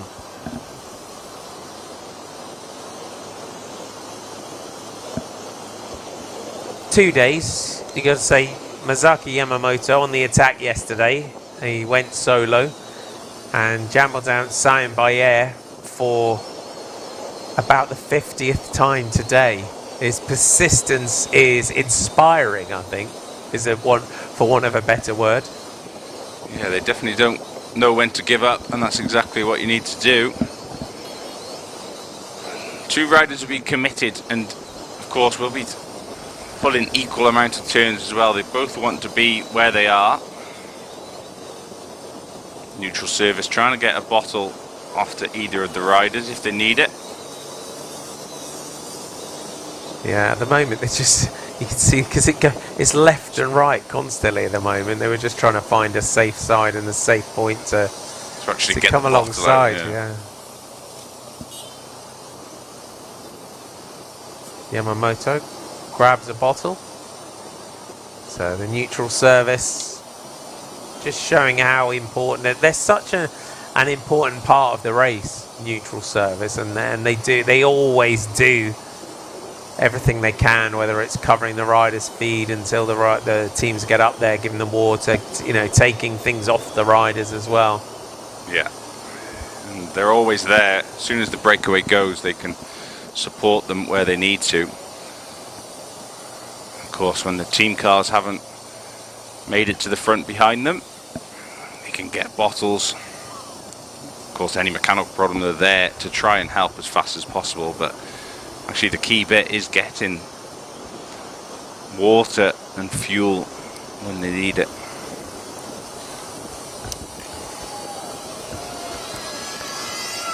These two both really strong. It could cause a bit of an upset today. They could really put this peloton under pressure.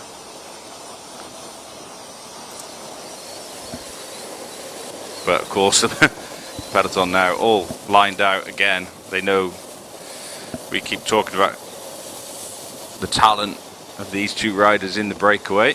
Peloton know about it as well.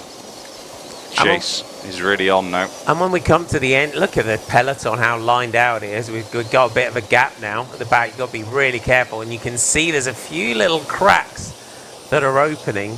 And Cyan Bayer he's a threat to the top 10. That's the way. If this breakaway went and they managed to surprise the peloton and managed to go all the way to the finish, he potentially puts himself up into the top 10 overall.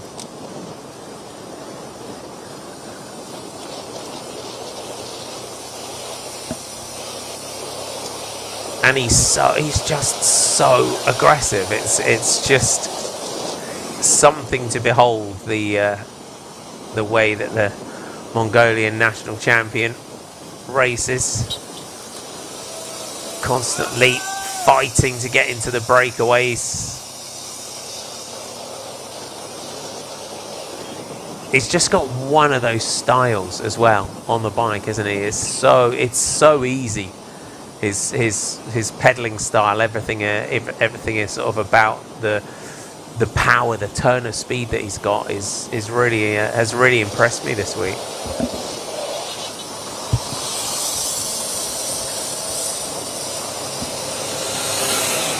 Our camera crews getting creative, as they always do. Nice little international, nice little flag array that they've got going on there. So we've covered 74 kilometres so far in today's stage.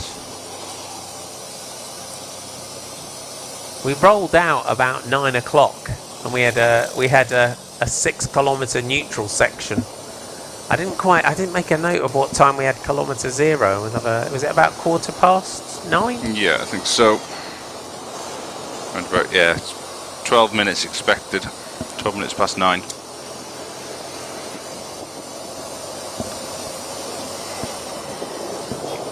Oh, near enough, an hour and a half of racing. Yeah, 9:13 they gave us race start proper on our timing. It's about, yeah, and as you said, 90 minutes. Hour and a half,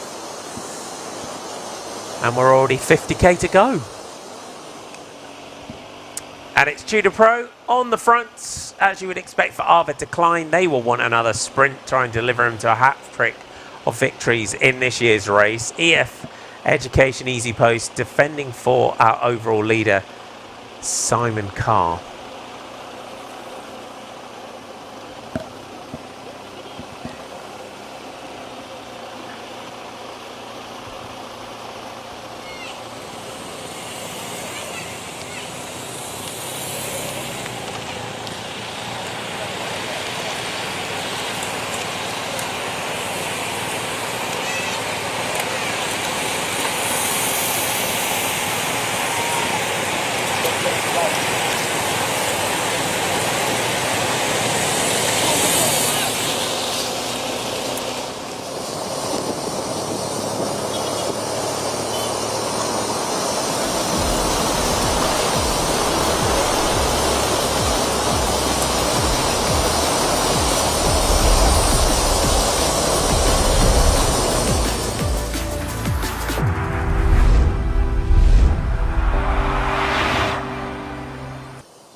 Thanks for joining us.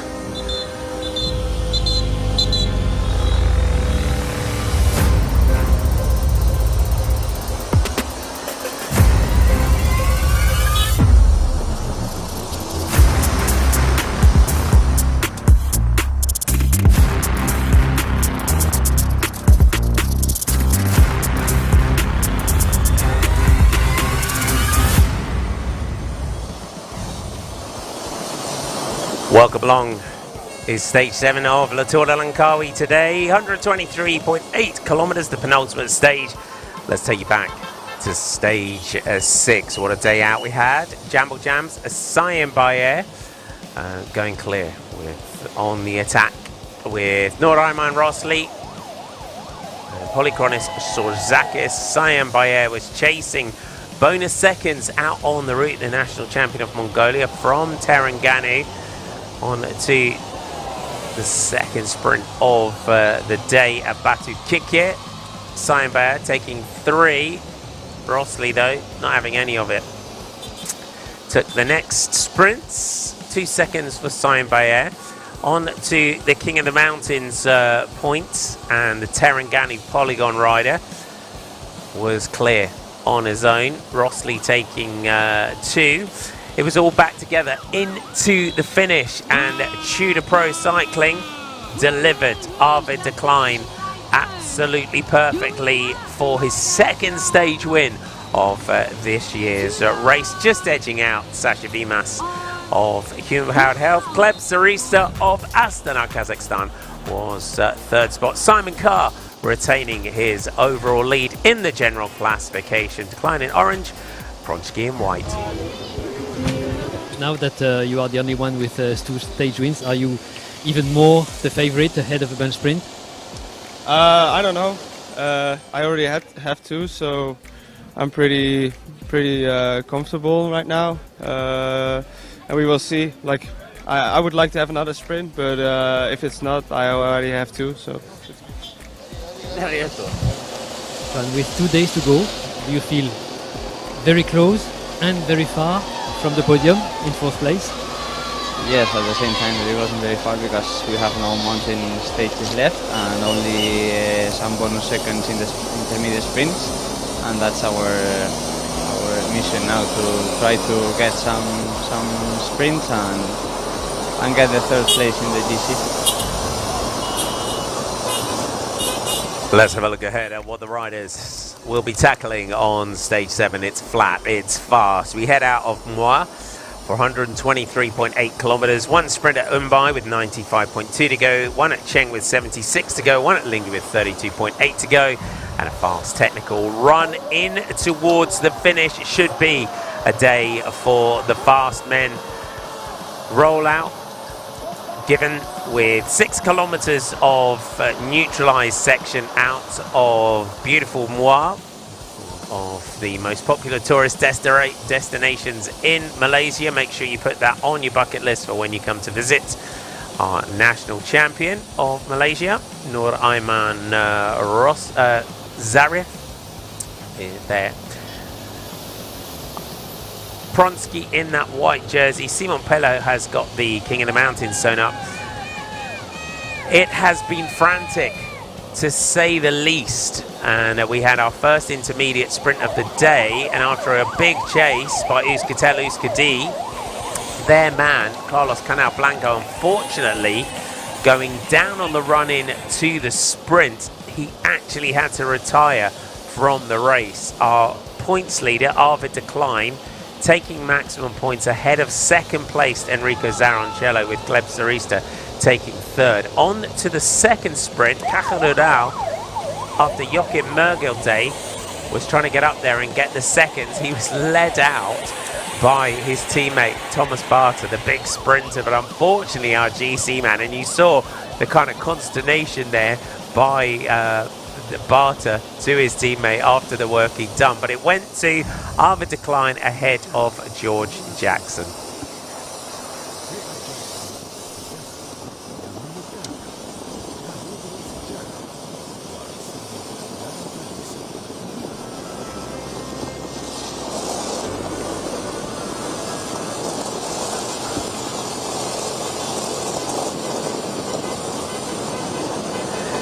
It's a nice day for the riders today. The weather is beautiful on stage 7. Great day for a bike race, and 45 kilometers we have to go. 1 minute and 30 seconds is the time gap. The temperature is 29 degrees Celsius. It's a 13 kilometer an hour southeasterly wind.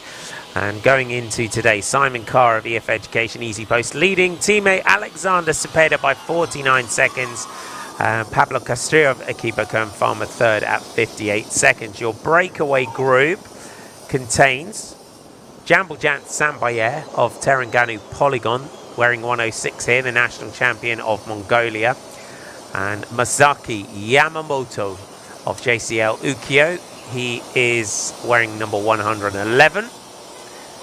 Two of the most aggressive riders over the last couple of days. Jambuljant Sambayer is arguably the most combative rider of the race so far. If you are just joining our coverage, it is probably something in the region of the 10th attack of the day by Jambuljant Sambayer. Martin McDonald and John Mould with you to take you through today's race action. Tudor Pro on the front with EF Education Easy Post behind them. Jambuljant Sambayer, John, is just absolutely phenomenal the way he's ridden and tackled this race. Yeah, so aggressive. So we did catch up with him in an interview a couple of days ago, and he just wants to take on the race and race really hard. And that's exactly what he's been doing today. Was nothing less proper extraordinary way he was riding, following every move, being there. He's not going to take too much out of him and try and when he tries to hold on for stage victory, but the way he's riding, it's really impressive. It's been a joy to watch, actually. It's really great to see riders really just taking on, being aggressive, trying to go up the road. Almost wish he had a bit more company. Only Yamamoto joining him. Been such a fast start to the race. It's going to continue the same way. 43 kilometres to go now, but if there's a couple more riders in this breakaway, it would be a bit of a worry for that peloton, I think, because we're so close to the finish.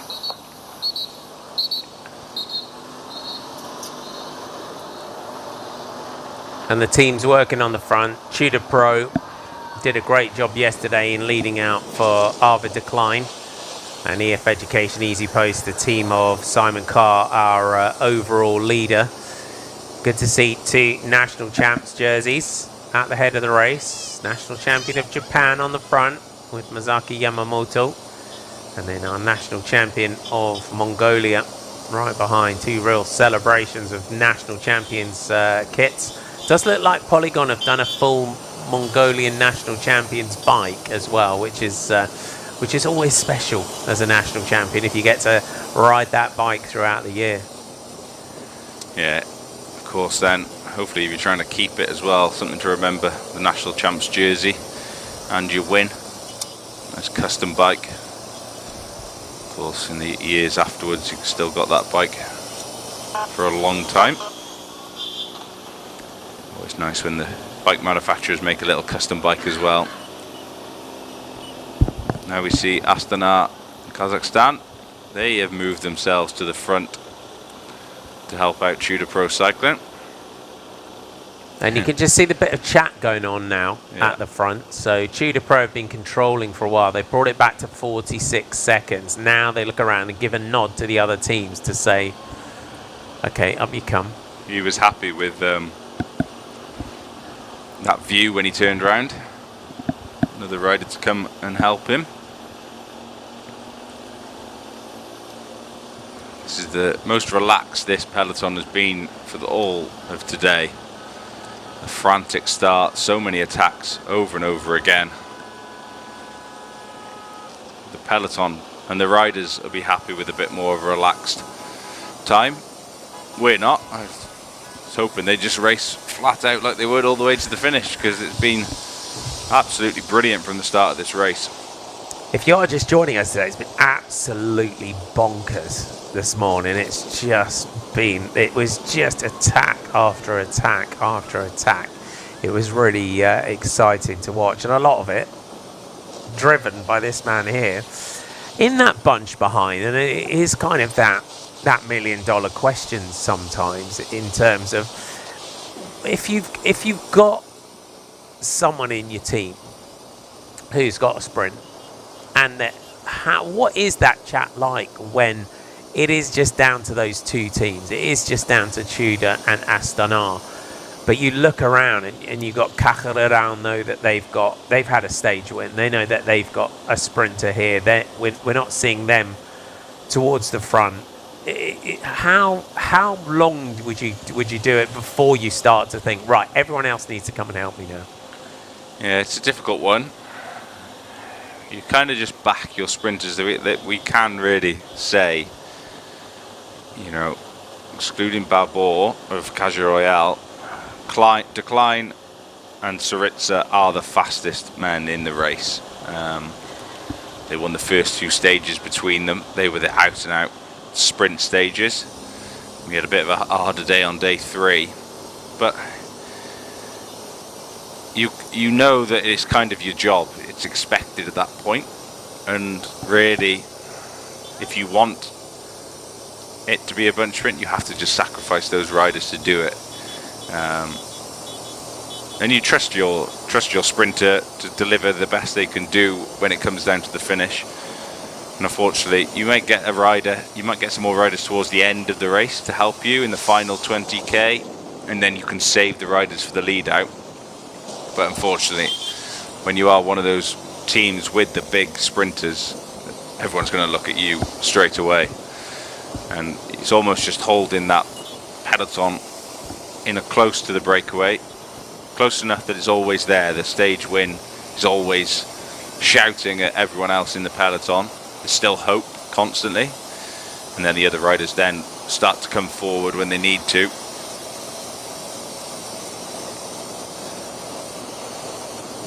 And the wind direction today, it's literally could not be more of a tailwind if it tried. No, it was literally perfect conditions. Followed them the whole way, from the start all the way to the finish, pushing them along. That's why everyone was keen to be in the breakaway, I think. Racing was really fast. But when there's a strong tailwind to the finish, you've got a chance of trying to hold off this peloton.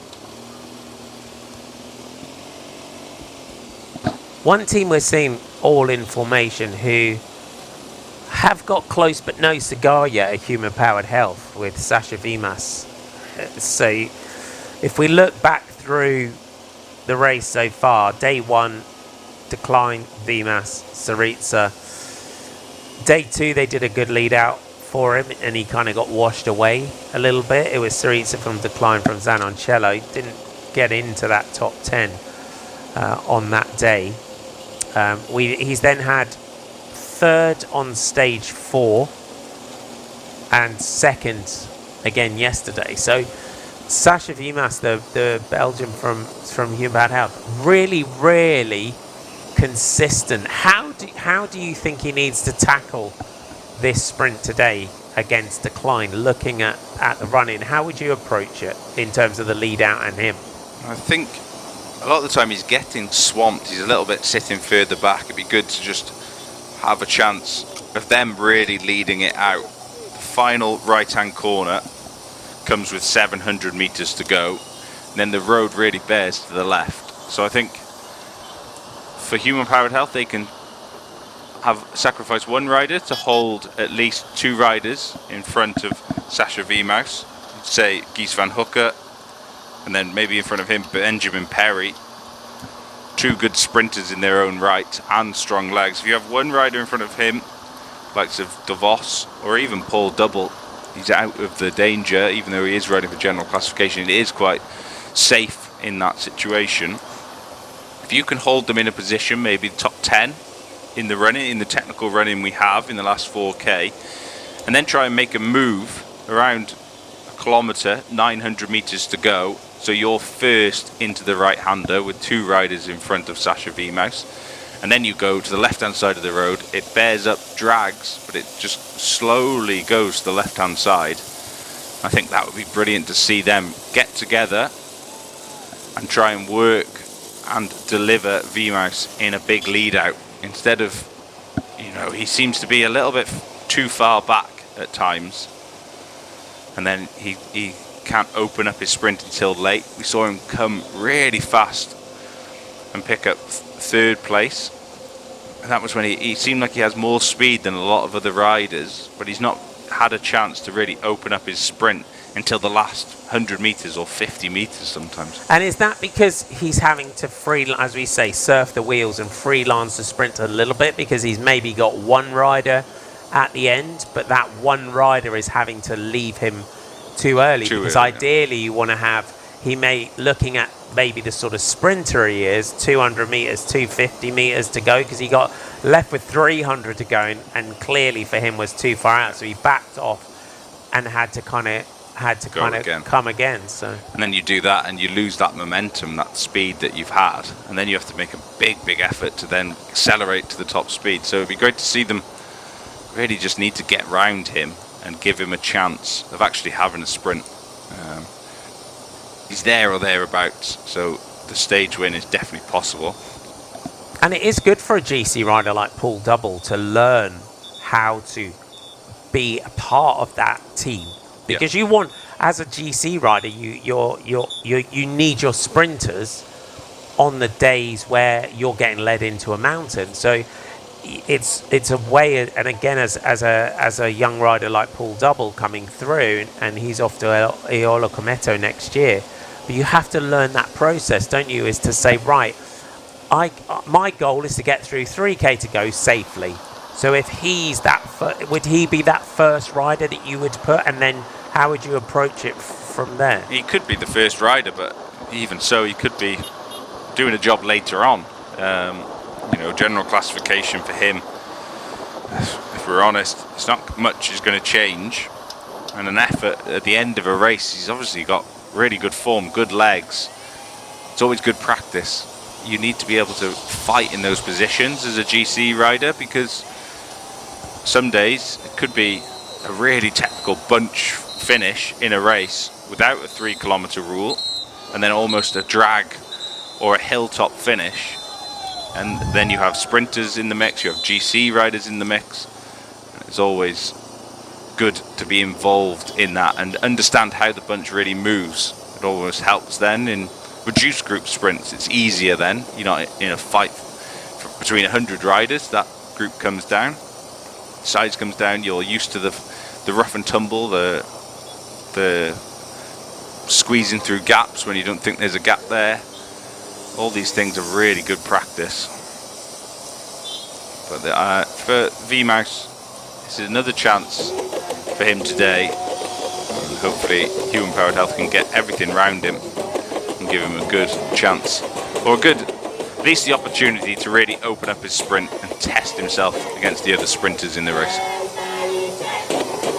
Great to have some music along the side of the route. We're heading towards our next intermediate sprint of the day at Lingi, and Masaki Yamamoto is just looking for the team car behind. And in terms of GC, he's 38th at 10:37, so they don't need to sprint out for this point.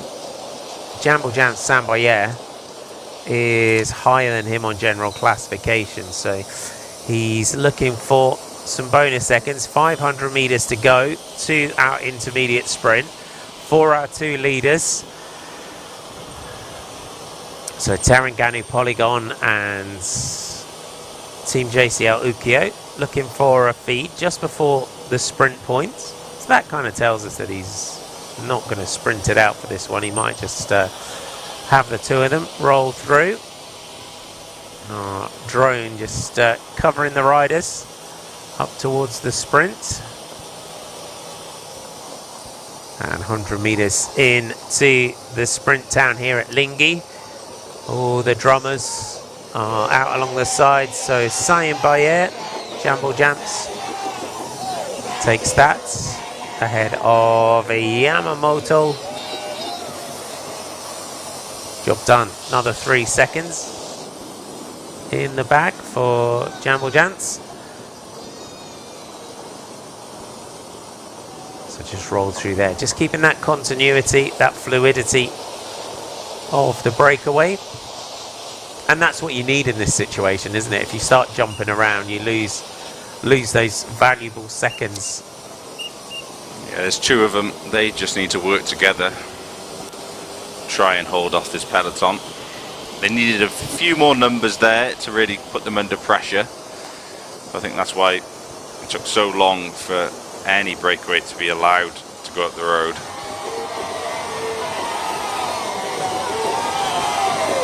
Behind that, Queen Farmer taking that final second. Was that Pablo Castrillo, I think? Maybe. We'll get confirmation of that as soon as we get the number. But a minute with 33 kilometres to go.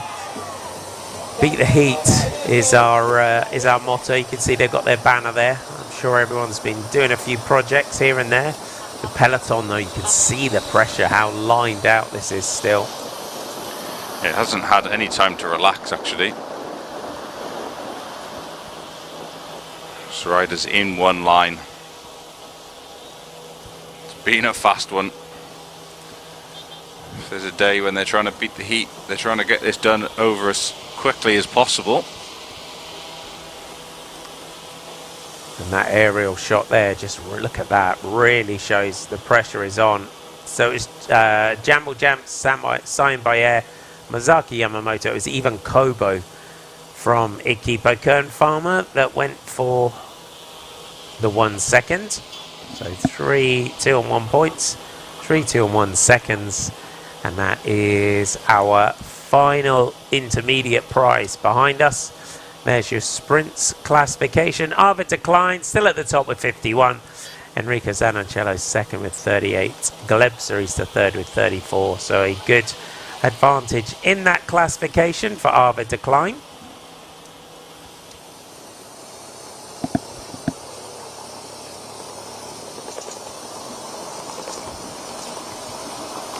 Our two leaders, how long can they stay away for? 50 seconds only is the time gap.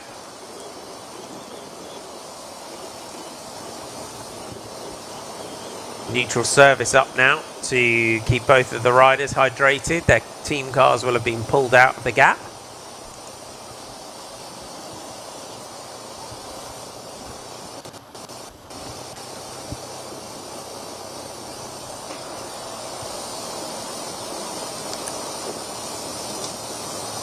And you can see the ice socks that the riders have had down their necks, just kind of flapping around now as well in the jersey. They've got them in the pockets.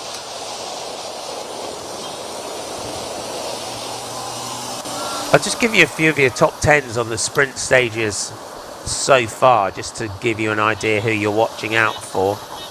Gave you your top 3. Stage 6 yesterday, which may give us a good glimpse of who's coming through the Tour de Langkawi with good legs. Arvid Decline from Sasha Vimas. Gleb Sarita was third for Astana. So Tudor Pro, Human Powered Health and Astana, your podium. Enrico Zanoncello fourth for the Green Project Bardiani. Daniel Babor of Kakarura was fifth. Gijs van Hoeken, who's the lead-out man for Sasha Vimas, hanging on for sixth. Alexander Konishev of Coritex Stella Italia was 7th. Matt Bostock 8th yesterday for Bolton Equities Black Spoke. Carlos Canal Blanco 9th for Euskaltel Euskadi, unfortunately. And if you weren't with us at the top of the show, Carlos Canal Blanco crashing out of the race at the intermediate sprint. His team were looking to lead him out. He'd lost 16 spot to this man here, Jambo Jam signed by Air. And they were looking to try and get him some bonus seconds. Unfortunately, it looked like he clipped a wheel and went down. So unfortunately, he's out of the race. Attila Viviani 10th yesterday for Coritex Stella Italia. Stage 4's sprint was Daniel Babor from George Jackson, Sasha Vimas, Carlos Canal Blanco, which shows what a loss he is to these sprints. He was 4th, Lorenzo Conforti 5th, Attila Viviani, Maris Bogdanovic, Arvid Decline, Enrico Zanoncello and Gleb Sarita was your top 10 on stage 4 sprint. Stage 3 sprint was a different one in reduced numbers. George Jackson for Bolton Equities Black Spoke, Enrico Zanoncello, Carlos Canal Blanco, Gijs van Hoeken, Jeroen Myers, Iman Rossley, Jambo Jam signed by Air, which, as we've said throughout the week, whether he's on the attack or whether it's a bunch sprint, he's able to get in there. He's a very versatile rider. Lorenzo Conforti 8th, Alexander Konishev and Gorka Sorarin of Kakarura rounded out the top 10. Some other sprinters to watch out for. I've got Raymond Creeder got up there on stage 2 as well. Izzat Halil of Malaysian national team, 4th on the opening day. Looked good. We haven't really seen him since. Harif Saleh was 9th on the opening day, the Malaysian, and the most successful Malaysian rider in the race, Harif Saleh. Not really seen him mixing it out in the sprints, but maybe over the course of the last 2 days, the Terengganu rider might fancy his chances of a sprint. So that's kind of who you're watching out for at the finish. Will it be a hat trick of wins for Arvid to climb today? And to take 3 sprint wins in a race, to take 1 stage win in a race is great. If he can come out of this with 3 and even have an opportunity tomorrow for a 4th, that's a really solid end to a year for Tudor Pro and Arvid de Klein, who's building into a big year, an expected big year next year. Yeah, it's a great way to end the season. And like you said, Tudor Pro cycling on the up in the future years. Really bringing in some big names next season. Of course, de Klein will be joined by the likes of Alberto Dianese from Team DSM, winner recently at the Vuelta a España, good sprinter. Of course, really strong Italian, experienced Italian in Matteo Trentin. You know, Trentin's class. Someone who's won so many races. For a rider like de Klein, a great rider to learn from, really, actually.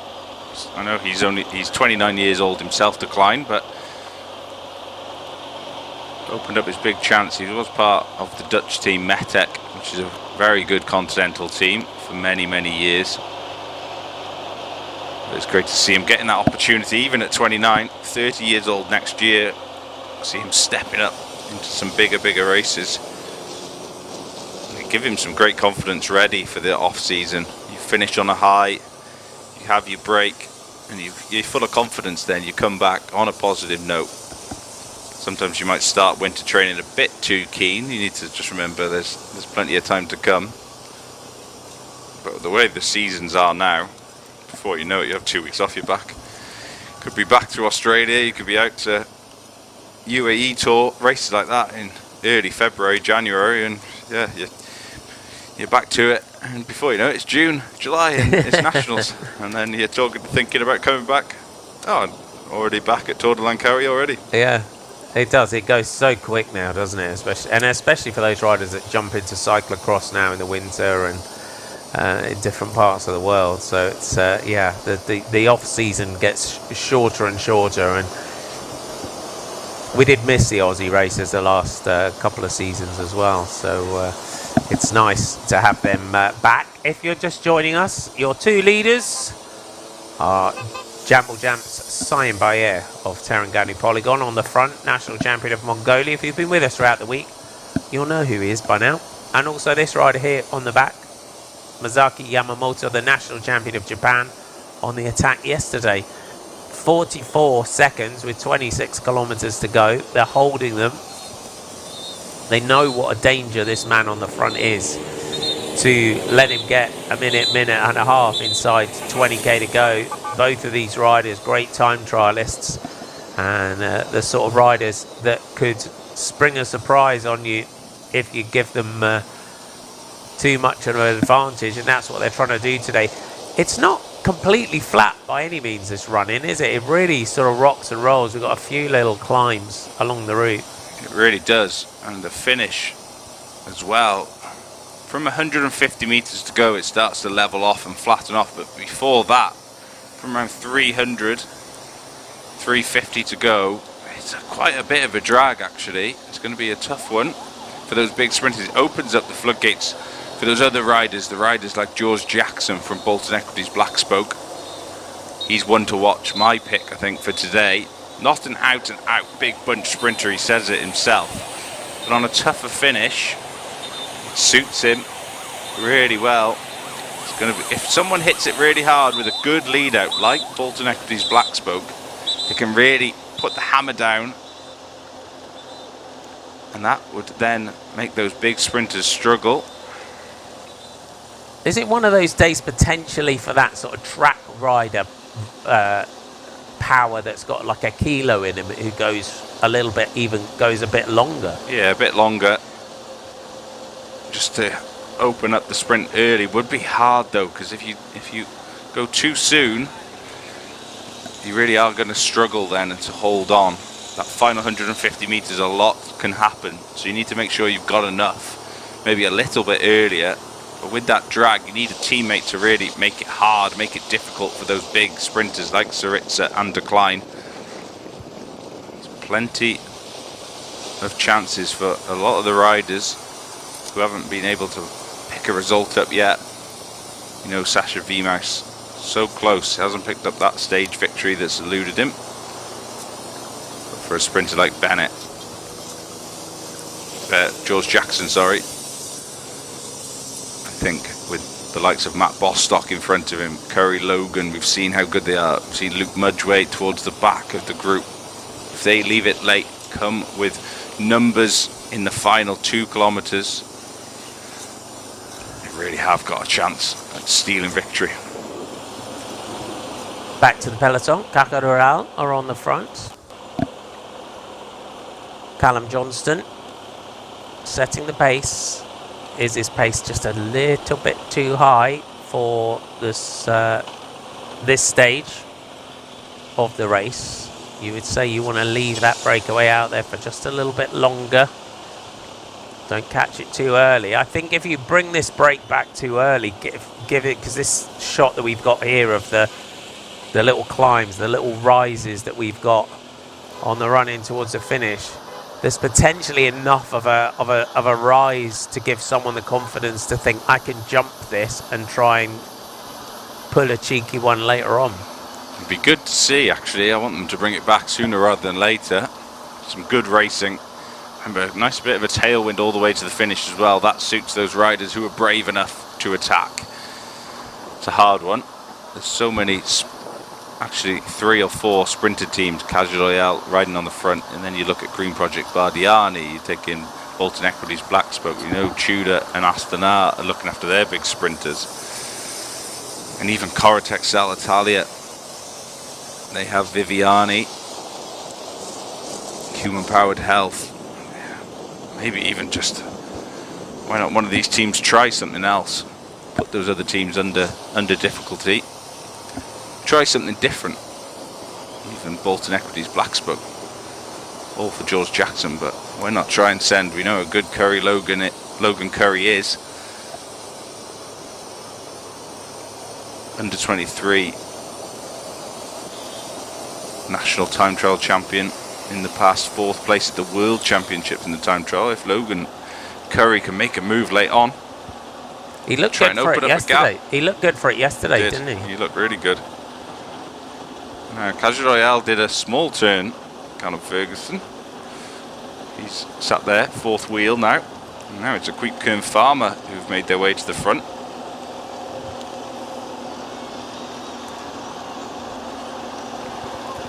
You get a good view down the peloton as it sweeps and rises over the road here. All the teams together out on the course. All of our schools out to cheer the race past. Great that they have all really got into the spirit of Le Tour de Langkawi this year. Have all the schools. So that's what it's all about as well, is to engage all the youngsters along the side. You can see on to our next one. All proudly waving their Malaysian flags. Our breakaway, that could be kilometres numbered, I think, now for our break with 23k to go.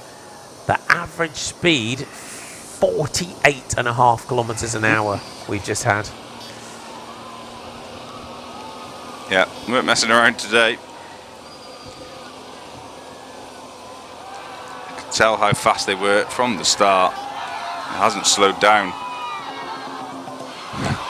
And you can see Tudor Pro and you can see the pressure He's taken right out here. Doesn't want to bring it back too early. Equipo Kern Farmer have come through to the front, but you just saw just a little word to the wise there, and that's the experience, isn't it, of a team and riders that have done this job a lot. They know, given the terrain, given that you can see how this part of the country is lying and sitting, that if you do bring this back too soon, it then is going to be chaos and mayhem all the way yet again, especially given how this stage has been ridden.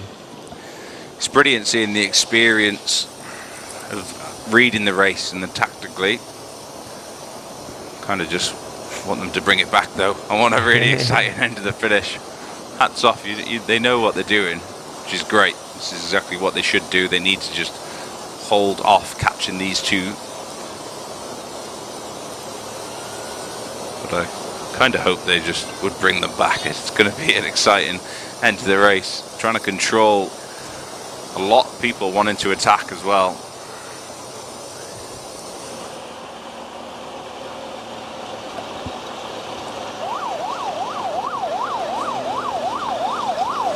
Astana swing out. You can see Basso is up there. Leonardo Basso up towards the front. Shooter Pro. They've given Simon Pello a day off from controlling things today, from the look of it.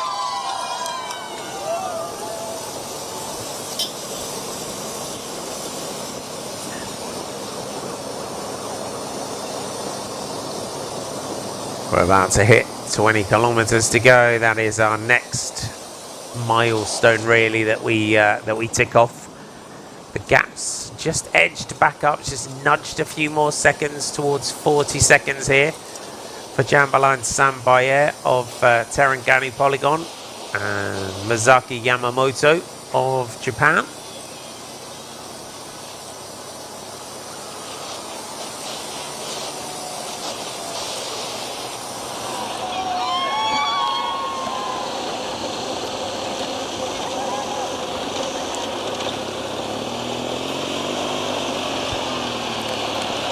So Equipo Kern Farmer. Every time our Equipo Kern Farmer rider comes through to the front, it chops a chunk out of the out of the lead of our leaders. Again, that just shows the experience of being able to just sit and hold it and just calculate. I mean, but you must just be constantly just thinking and calculating and trying to work out how, especially at this stage where you're running in towards the sprint. There must be so much calculation that you're doing at that point. Yeah, constantly trying to read the race, figure out how much energy you need to put in, how much time you need to bring back. You know it's easily brought back now though. How fast the seconds down. When you start accelerating on the front on these roads that are up and down, take a rest, fresh rider goes to the front, and the gap comes down so quickly.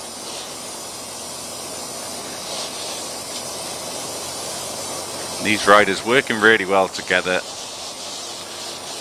but unfortunately this breakaway was always doomed. Only two riders. They would have to do a monumental effort to try and hold this peloton off.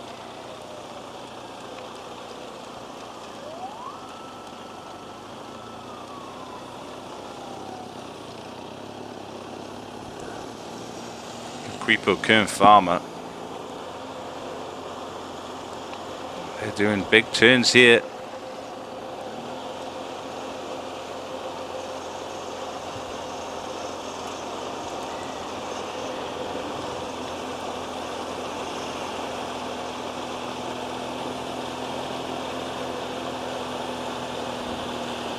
And they've got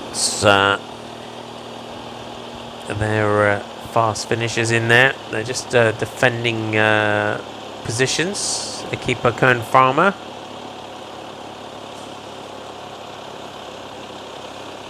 I'm just. Who would you think they're really going for today in terms of the sprint?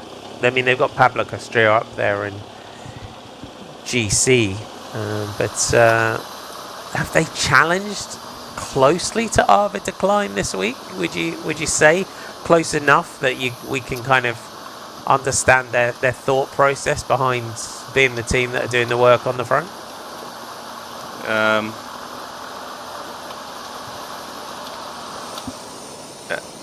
Yeah, it's a bit of a difficult one to try and figure out where they need to go. It is a difficult finish though, with that climb and the drag up to the finish. Let's call it a drag, not a climb. Maybe Carlos Garcia Pena, someone who's got a bit more of a sprint on him, but a difficult one to call.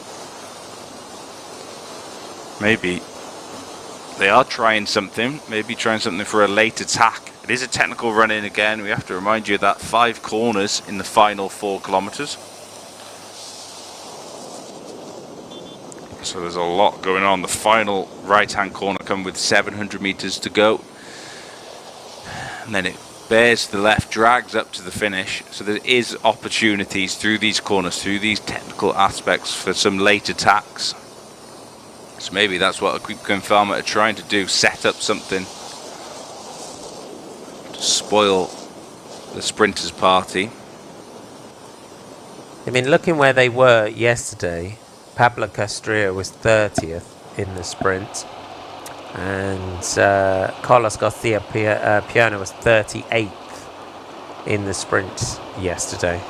Tudor Pro, on the other hand, Arvid to climb, 2 stage wins for Tudor Pro, points jersey, King of the Mountains jersey, with Simon Pello with 16 kilometres to go in 40 seconds. Now we start to get a slight change in acceleration on the front.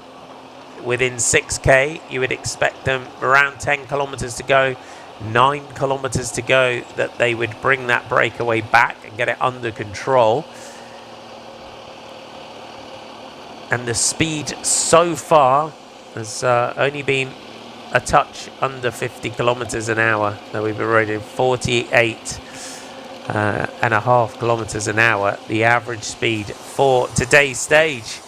Masaki Yamamoto and Jambo Jam's Cyan Bayer are 2 attackers. Gutsy move by them, and you can see for them as well, they've upped the gears, they've upped the gas on this penultimate stage of Tour de Langkawi here in Malaysia, from Muar to Seremban 2. Just 123.8 kilometres today, but it has been lightningly quick from the gun. It has never let up, and this man here, national champion of Mongolia, has been largely responsible for how aggressive this stage has been today. 30 seconds with 15 kilometres to go. It would be a tall order, is the understatement of the year, for them to try and stay away to the finish. But you can see from their pressure and the pressure on the peloton behind, they're definitely making them work for it.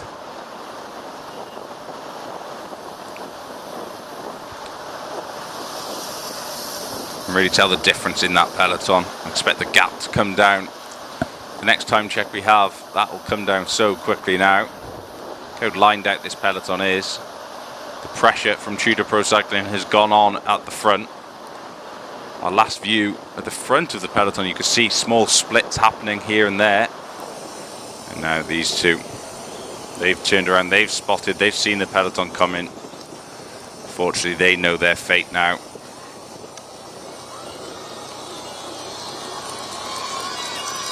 And for Jambo Jam, Cyan Bayer, we expect him to just take a little micro rest and get himself back up there for the bunch sprint. Likes a bunch sprint as the Terengganu Polygon rider. So we'll see ultimately where he ends up at the end of today's stage. But it has been another gutsy move by both of these riders. It is almost game over for them, but they are pressing on with this, as you can imagine. Sure, if the camera goes past them and turns around, the peloton are not going to be far away from them now in terms of sweeping them up. It's all about that timing, get them too early, and all of a sudden everyone is motivated to attack, and then you have to do the job all over again, get them at the right time, and then it is just about building into that lead out, which is all planned, all calculated, of who needs to be where and when. And it is an art, the lead out, not being on the front too early, not using up too many of your riders too early when you need them ultimately for that finishing sprint. Peloton not far away from these two if the gap is at 12 seconds. But what a day, and hats off to both of these riders, but I think he's been the man of the race for me so far. Jamble Jam signed by Air. He's so entertaining, and I'm sure he'll be on the attack tomorrow as well. Phenomenal ride so far. Masaki Yamamoto, a national champion of Japan, the prestige of that jersey, especially in the Tour de Langkawi. What a history in Langkawi, the Japanese riders. With 12k to go. They're making them work for the last few seconds here. Yeah, two leaders committed still, even if you can see the peloton coming behind you. They're not giving up.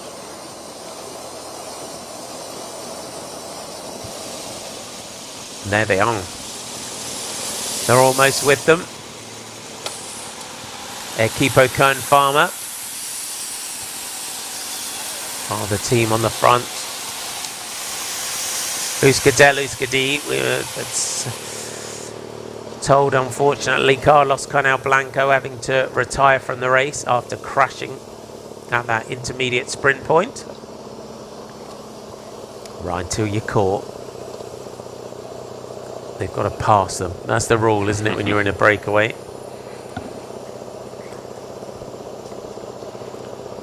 Those pink jerseys of Simon Carr all sat in front of him.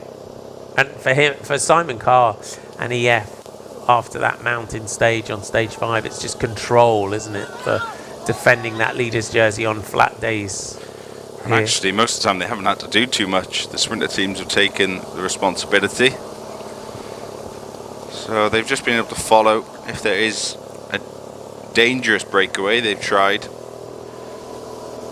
to make sure that no one was there or bring a break back, but they've done everything they needed to do. They needed to make sure they were in the right place for Genting Highlands. They delivered on that day. The pressure was on them, and they've been able to then sit back a bit, relax, and allow the sprinter teams a nice handshake, fist pump. Good day out for Sambayer and Yamamoto. It's all back together. Perfect timing, you said. If you want to pick them up, collect them, 11 or 10 kilometres to go. And that's exactly what they've done.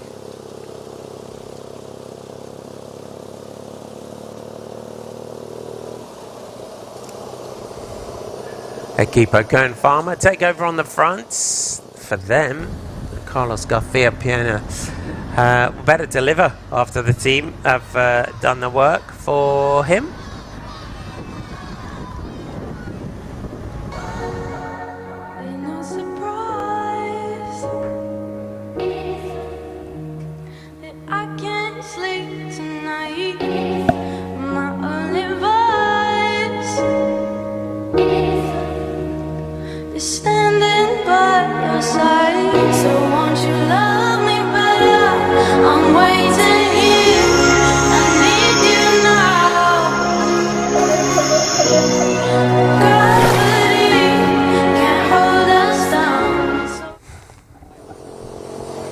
Yeah, it gives a little view of what an absolutely stunning country Malaysia is. Come and visit. It's a beautiful part of the world. The history, the food, the culture, the bike racing. Tour de Langkawi. It's a great race. It's a historic race here on the Asia Tour. It's the the premium stage race here on the Asia Tour. 27th edition of this race. If you are just jumping into our coverage today, welcome aboard. 123.8 kilometres from Muar to Seremban 2, and it is all together ready for a bunch sprint. Our fast men looking to deliver another stage victory. The pink jerseys of our overall leader Simon Carr of EF Education Easy Post. He leads his teammate Alexander Cepeda by 49 seconds. Pablo Castrillo third at 58 seconds for the Equipo Kern Farmer Man. Watch out for the likes of Sasha Vimas of Human Powered Health, Gleb Sarista of Astana, Arvid Decline of Tudor Pro Cycling, Daniel Babor of Caja Rural. Could it be a George Jackson sprint from Bolton Equities Black Spoke? It might be one that suits him today. Arvid Decline, the only rider in this race who has won 2 stages so far. And Yamamoto not done without a fight here, going again. Yeah, another brave attack from Yamamoto.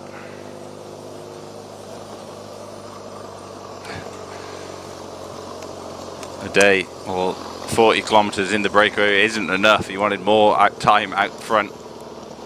Maybe going after that most combative prize of the day. He's got to do something special to try and take it off Sion Bayer. But he's trying. 9k to go. And the teams on the front, just when someone goes with this, I mean, it's a really gutsy move. I mean, this is the epitome of no guts, no glory. With 8 kilometres to go, and you've been in the breakaway, you get caught, and you go again. That's the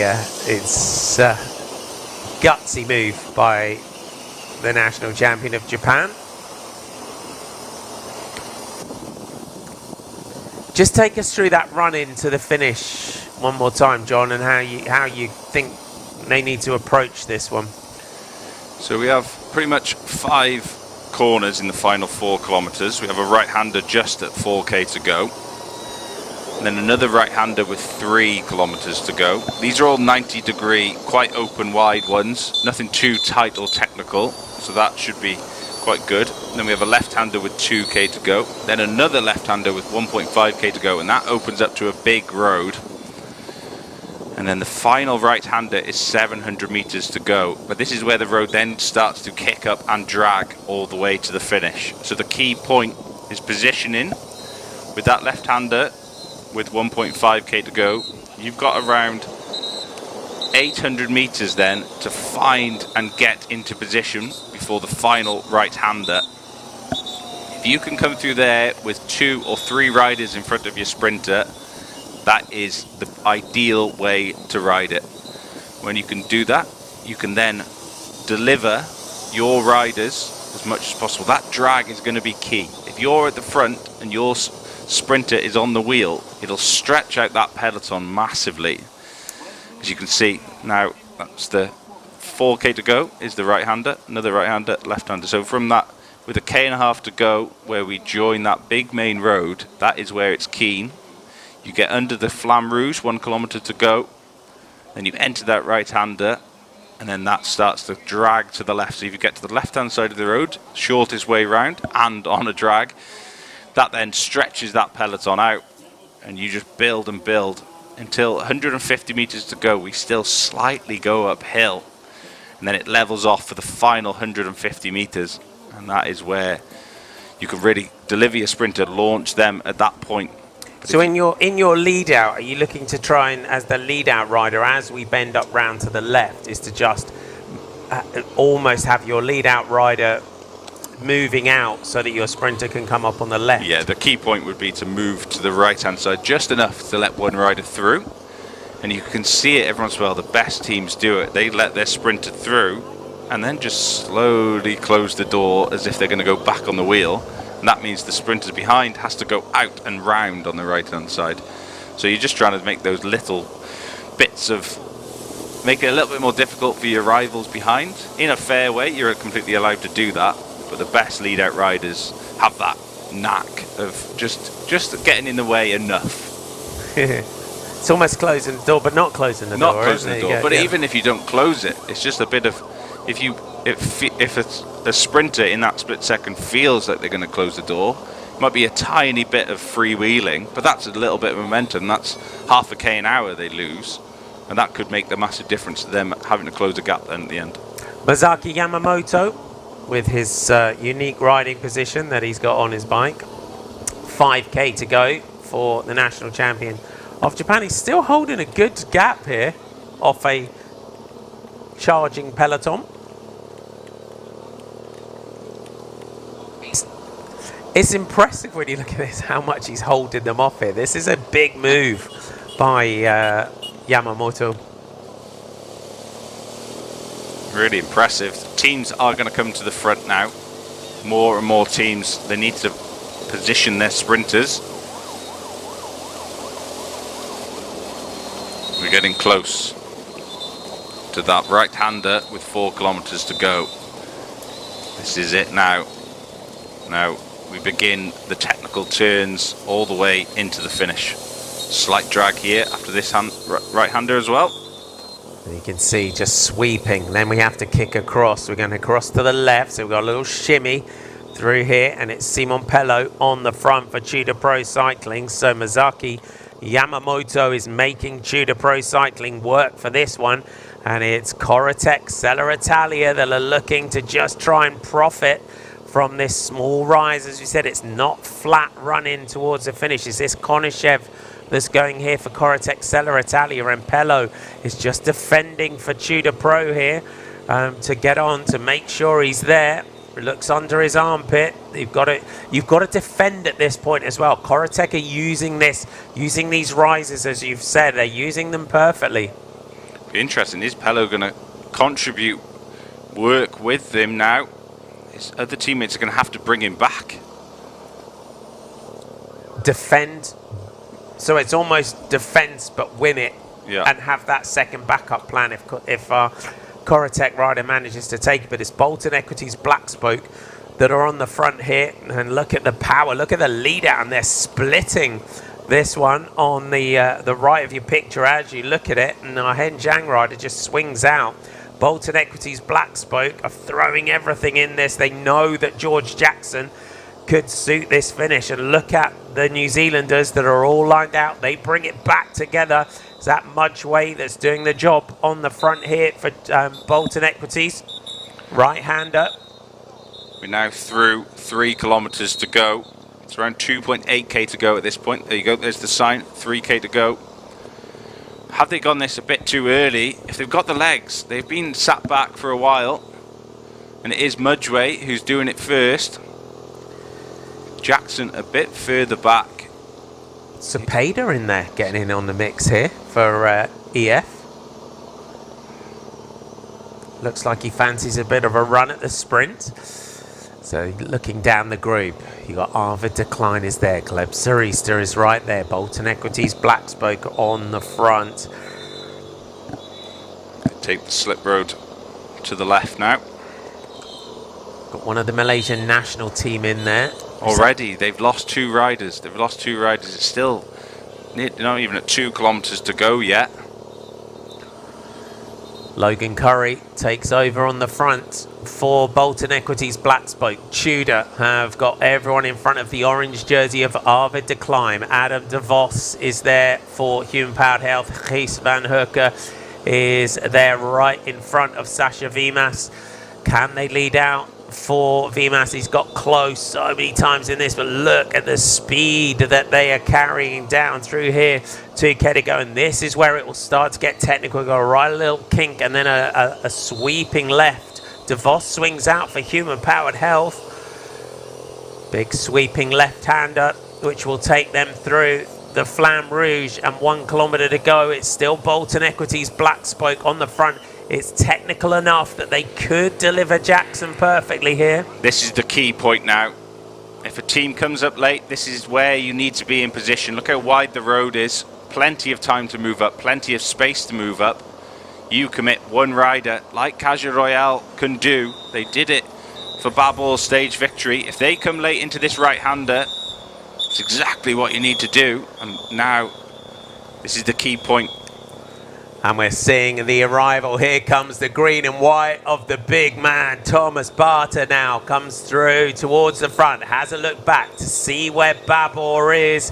Keeps the pressure high. Babor out of the saddle as he tries to get into position. Zanoncello coming through. 500 metres now to go towards the line. Still Kahurau have the front. Here come Green Project Bardiani. Could this be the perfect finish for Zanoncello to finally get the sprint? Hand up. Here comes Tudor Pro. Ziad with Arvid Decline right on the wheel. Saritza poised and ready. The final lead out. Here goes Arvid Decline and Saritza. Saritza's right on the wheel. Vimas is there. Arvid Decline. Saritza punches a hole through the gap there. It's going to be between Decline. Decline throws the bike at the line. Saritza Vimas on the left.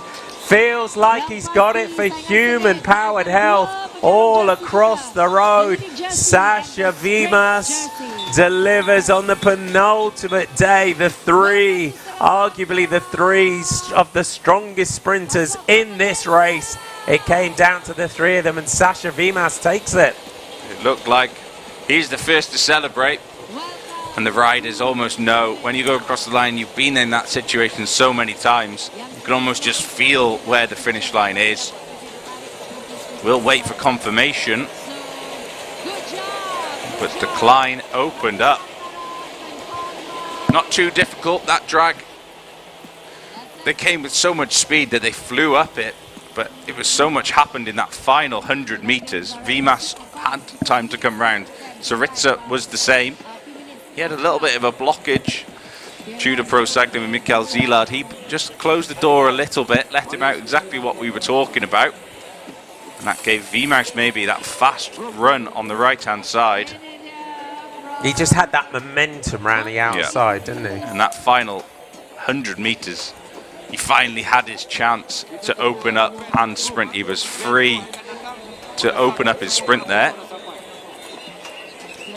And that's what you want to see when someone's been so consistent, second, third, you know, they're second again. To finally get that win is really, you know, it's a good reward. And he's doing it as well with, we saw De Vos there, he had to pull out early.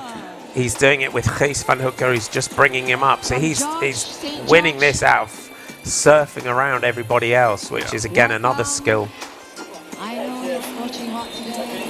Hot day for the riders. Go and you delayed it for like 10 seconds, then you went. That was us yelling, go. Yeah. And this is the famous hose pipes from the fire service here in Malaysia. Bolton Equity straight away having a bit of a debrief there, saying it was us shouting to go. Waited 10 seconds apparently, but I think we're going to go hear from Sasha.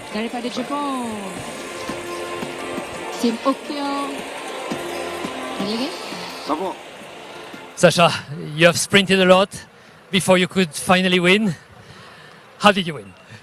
Yes, I'm really happy about today. You see, never give up. Today worked everything in a perfect situation. I'm really proud about the team. I'm really happy also. The slightly uphill finish, did that work into your advantage? Yes, like yesterday was a really fast one, 72 kilometers per hour. And today was the uphill with wind on the head. So I couldn't make the difference on the end, so really good. What was your tactic for beating Arvid Decline?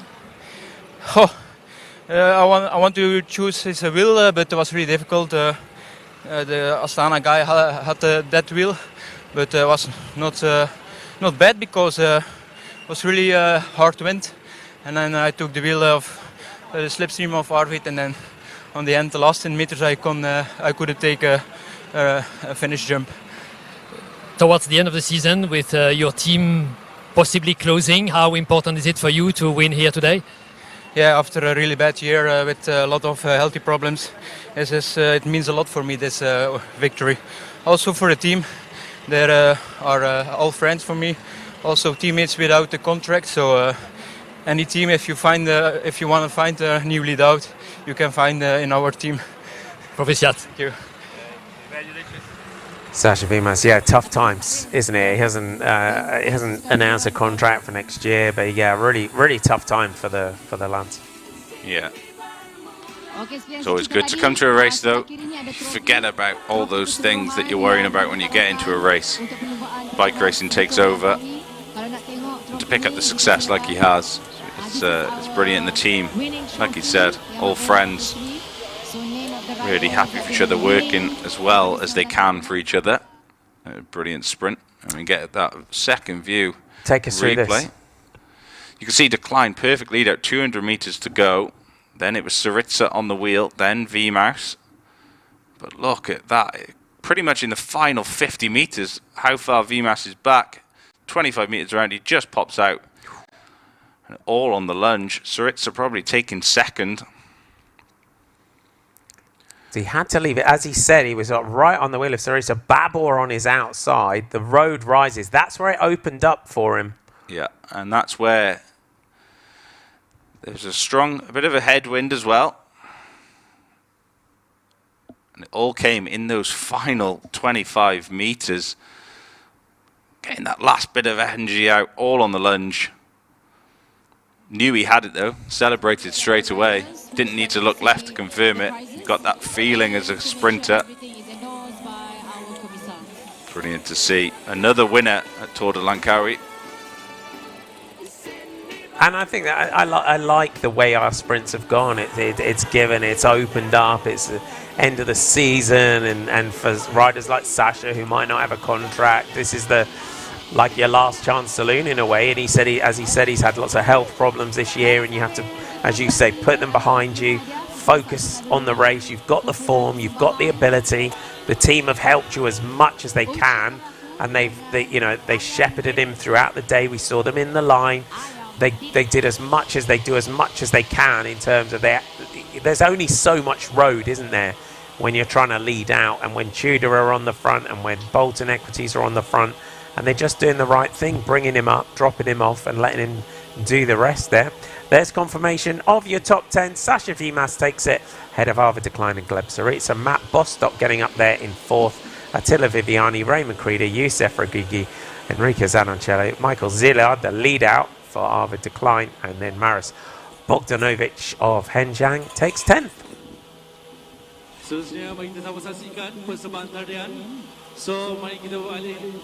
And your general classification, no change at the top. Simon Carr still leading Alexander Cepeda by 49 seconds. Pablo Castrillo at 58.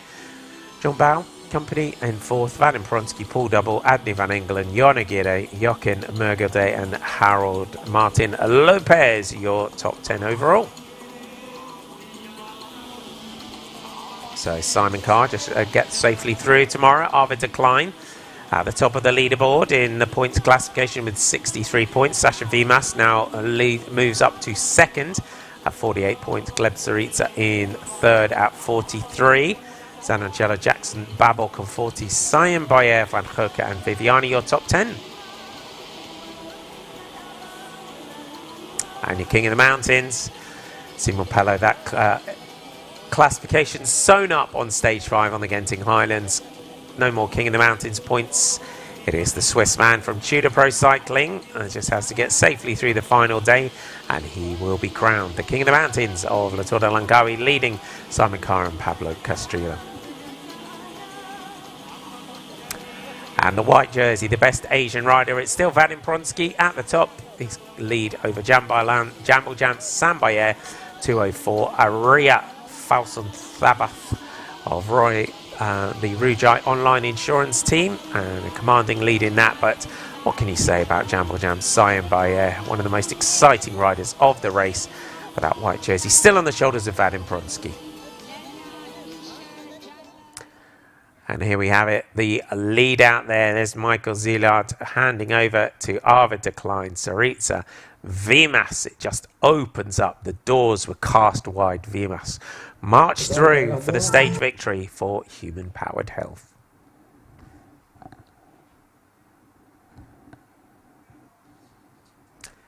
And there's your photo. Look at that. That was a close one. Vimas timed it to perfection. And that's what we say always practice your throw to the line. Yeah. Perfect lunge. Nicely done. There's your photo finish.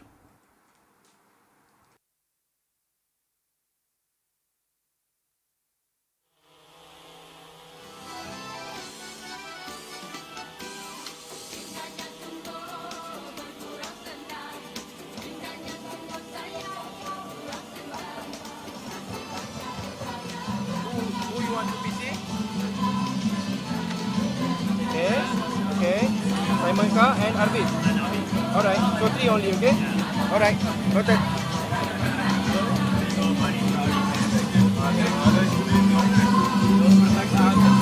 So, Sasha Vimas in the tent. Everyone just getting ready for the podium presentation. We will bid you farewell here. Join us for stage 8 tomorrow. We go from Setia Alam to Kuala Lumpur. 156.5 kilometres is tomorrow's 8th and final stage. Should be another one for the fast men. We will hand you over to Kiki down at the podium to take you through the presentation. From Martin McDonald to John Mould, we'll see you tomorrow. Bye for now. Okey, dan seterusnya adalah persembahan basking kumpulan daripada di Penganan, dan kumpulan ini daripada Kuala Pilah. Bagi kita sama saksikan. Okey, dan pada itu siapa yang ada dekat sini boleh kunjungi booth Pace, belilah merchandise dekat booth Pace. Kita ada t-shirt, lanyard, jackets dan juga booth Petronas untuk dapatkan barang-barang produk Petronas. Thank you. Simon, king of the mountain, but not many hills to contest today, neither tomorrow. What was your task during this stage? Yeah, still today was a mountain top finish with the last 200 meters at 6%. But yeah, today my task was really to keep calm and to try to be a good captain to the guys, because it was really dangerous stage, really short stage with a tailwind all the way. So we have to really to check out that not a too strong break will go away, and then I think we did such a good job. And then we tried to. I went on the attack there on the last small hill. I was expecting Michael Valgren to go there. Thanks God it was not him, because because I'm not sure I could have followed him. But yeah, I went on the attack to cover that moment, and then I tried to help as much as possible Arvid for the last sprint. And yeah, it was a close game in the end, but another second place stage. Yeah, it looked like a perfect finish for Arvid. What was missing for the win? No, I didn't spoke with him. I felt really bad after the finish line. He was just lying there on the grass, like I think he had overheated the engine. So yeah, it was another really hot day today. So some struggle for everybody. But yeah, I think it was really a really close call. And yeah, I'm not sure. I will have to speak with him. One day to go, and you'll be able to celebrate a nice Tour de Langkawi for yourself and your team. Yeah, it's a super nice week for us. I mean, we had a good expectation coming here, and then it's really nice to be to answer on the terrain, on the road. So yeah, we are enjoying the week here in Malaysia. Merci. Thank you.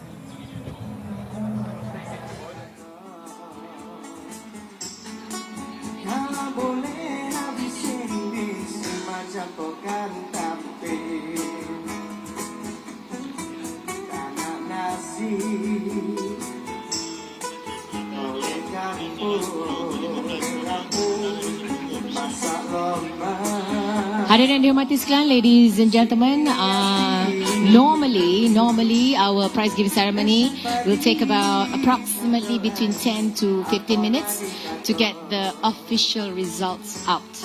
So we seek your cooperation to be a bit of patient so we can get back to you on time.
Arvid, we know that sprinters don't like to come second.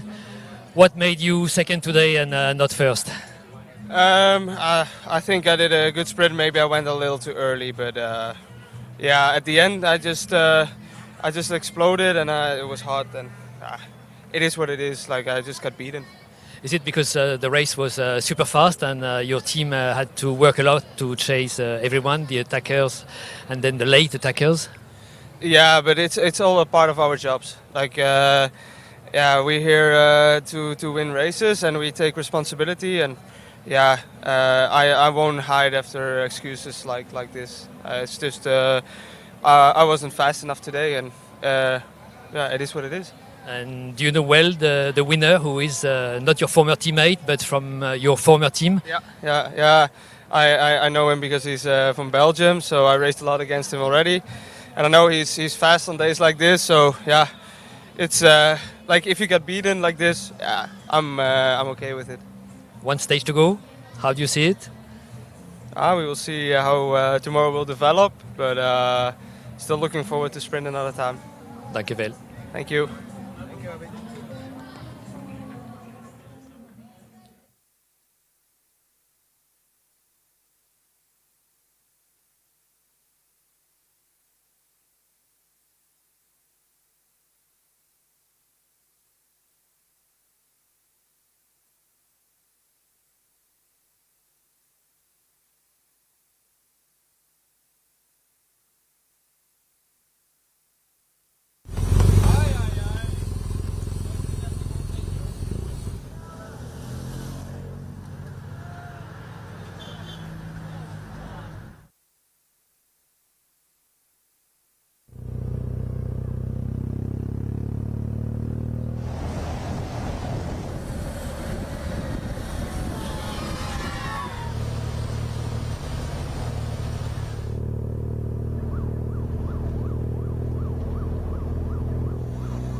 Masuk 1 kilometer.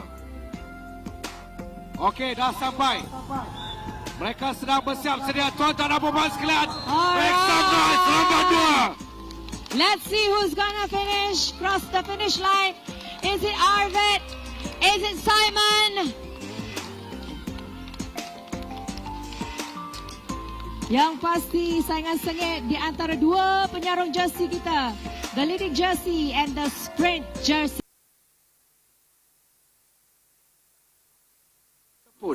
Yang berbahagia Dato' Ahmad Syafawi Ismail, pengerusi jawatan kuasa pengelola LTDL 2023, bagi menjemput dan mengiringi Yang Berhormat Dato' Muhammad Zafir Ibrahim, Setiausaha Kerajaan Negeri Sembilan, dan Exco Pembangunan Belia Sukan Negeri Sembilan, Yang Berhormat Tuan Haji Mustafa Nago untuk upacara penyampaian. Yang pertama adalah untuk stage winner terlebih dahulu. Okay, we are going to give away the prizes for the 7th stage of PETRONAS Langkawi 2023, the 27th edition. Right now, and for that, we would like to welcome our VVIPs to be up on stage to give away the prizes.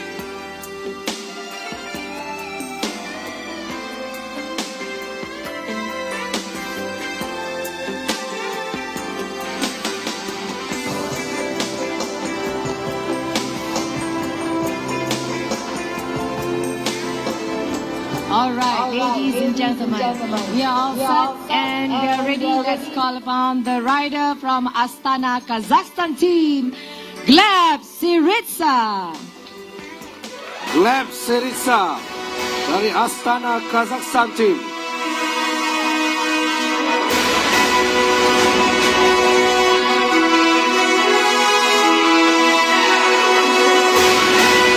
Congratulations, Gleb. Yesterday you got there and then today, please smile, please smile. He wants to win this overall so much. Gleb Syriza, 23 years old rider from Kazakhstan.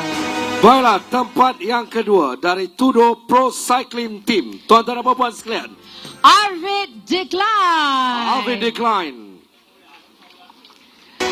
Nampaknya nama-nama yang sama yang memenangi peringkat ke-6 semalam, Hafizal. We have the same winners.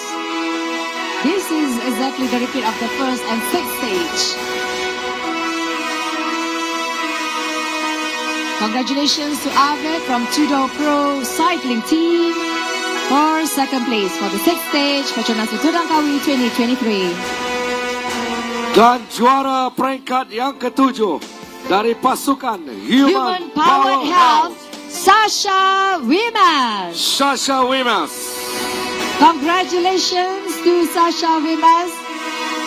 He's been up on the podium many times, but this time he got the first. He is the champion for the 6th stage, for the 7th stage, PETRONAS Langkawi 2023.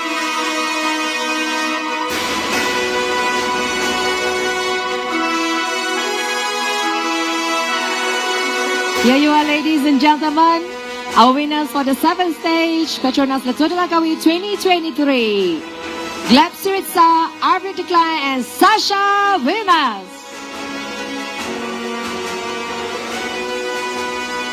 Thank you. Baiklah, majlis ucapkan ribuan terima kasih. Seterusnya, untuk kategori Most Combative Rider, kami sangat berbesar hati di atas tajan oleh Bubble O2 penerima anugerah Brand Literate 2023 bagi kategori jenama air mineral terbaik. Bubble O2 bukan sekadar air mineral biasa, ia adalah satu-satunya air mineral beroksigen semula jadi di Malaysia. Untuk itu, majlis menjemput Yang berusaha Encik Arifin Ghani, Timbalan Ketua Pengarah Strategik MSN, bagi menjemput dan mengiringi Yang berusaha Cik Ain Aziza Arifin, Pengarah Urusan dan Ketua Pegawai Eksekutif Bubble O2. Bubble O2, our sponsors, fueling our most combative rider. And for that, let's invite the most combative rider for the 7th stage, PETRONAS Langkawi 2023. We have Masaki Yamamoto. Dan kita ucapkan tahniah kepada pemenang The Most Combative Rider, daripada Masaki Yamamoto. Daripada pasukan JCL Team Okyo.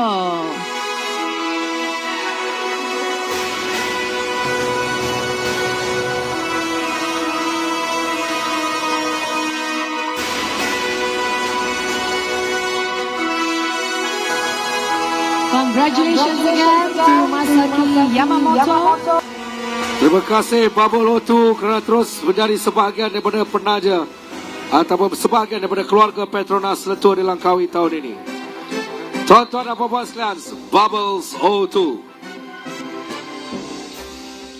Baik, majlis ucapkan terima kasih kepada Yang Berusaha Cik Ain Aziza Arifin, Pengarah Urusan Ketua Pegawai Eksekutif Bubble O2. And next, we're gonna have the Best Asian Rider jersey to be given away. Jersey putih dibawakan oleh Kerajaan Negeri Terengganu. Best Asian of the rider. cyclists. Untuk itu, majlis menjemput Yang Berusaha Encik Irwan Arif Abdul Rahman, Lembaga Pengurus Majlis Sukan Negara, bagi menjemput dan mengiringi Yang Berhormat Muhammad Fadli Rahmi Zulkifli, Timbalan Exco Kerajaan Negeri Terengganu, untuk menyempurnakan penyarungan jersey putih pelumba terbaik Asia. Now we're gonna see who's gonna grab the white jersey. White jersey brought to you by the beautiful state of Terengganu, land of the cyclists. Thank you so much to the state of the Terengganu in sponsoring 2 stages for the 27th edition PETRONAS Langkawi 2023. Let's call the name right now from Astana, Kazakhstan team, Vadim Pronsky. Vadim Pronsky dari Astana, Kazakhstan team, untuk pelumba terbaik Asia, jersey putih.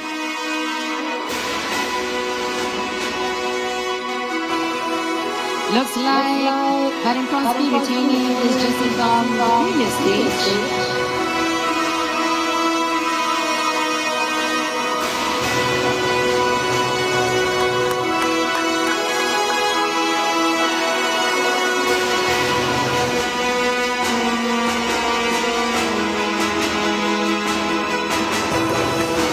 Up on the podium, ladies and gentlemen, the best Asian rider for the 7th stage, Vadim Pronsky from Astana, Kazakhstan team.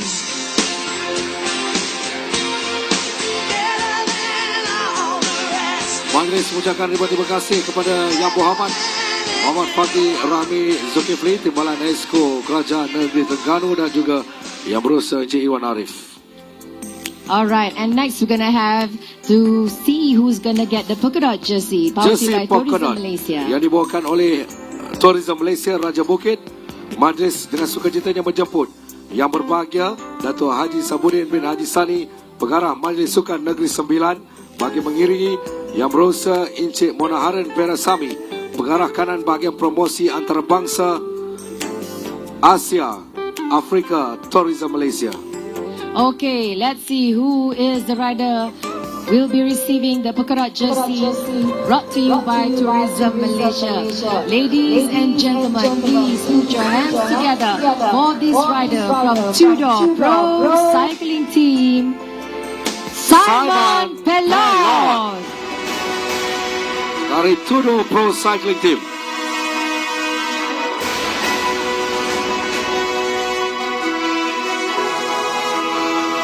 Simon Pelon looking very comfortable wearing this polka dot jersey. I think from the 3rd stage he's been wearing this jersey. And tomorrow there's only going to be one more stage. Let's see whether he'll manage to keep this jersey with him.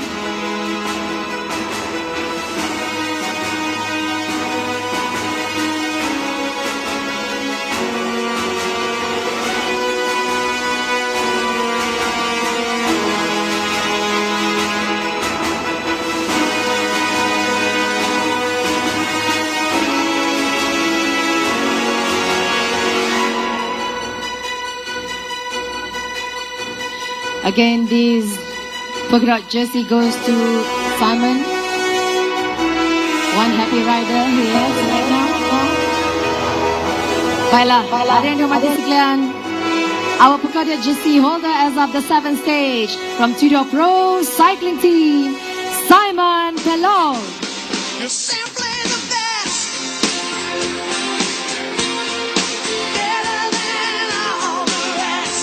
Congratulations and thank you.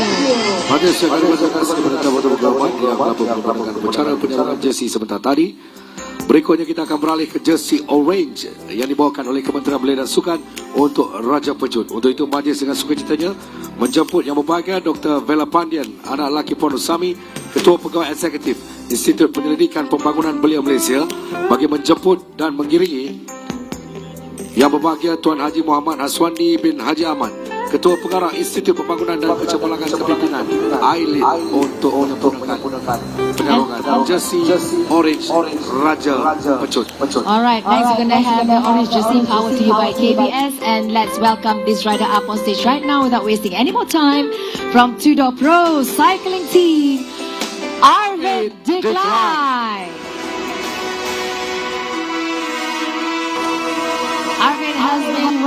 ladies jersey also for few stages. Looking very confident, finishing this round of tour in Malaysia with the orange jersey. Mr. Orange. Warna dia pun dah orange.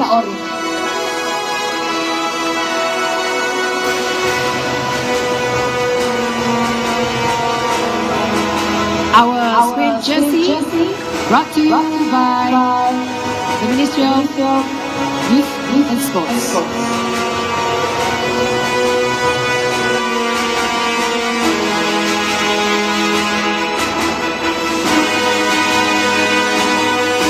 Big smile from Ahmed, and let's take your place on the podium.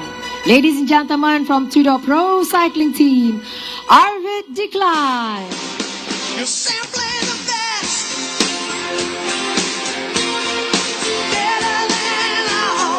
Thank you, congratulations Arvid. Terima kasih Dr. Bella Pandia dan juga bahagian Tuan Haji Muhammad Swandi.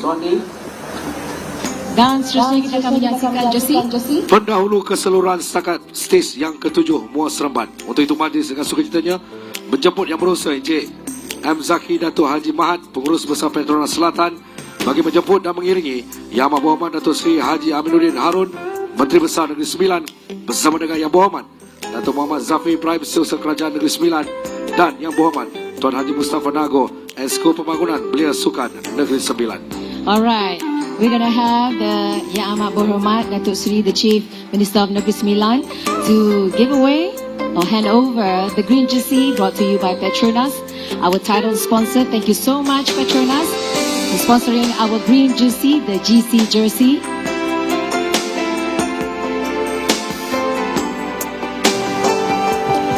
And without wasting any more time, let's invite this rider up on stage from EF Education Easy Post, Simon Carr.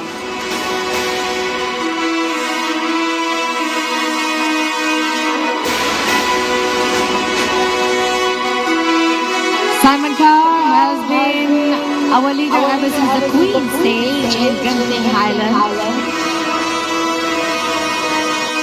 One of the two world team that participating in this 27th edition of PETRONAS Langkawi 2023.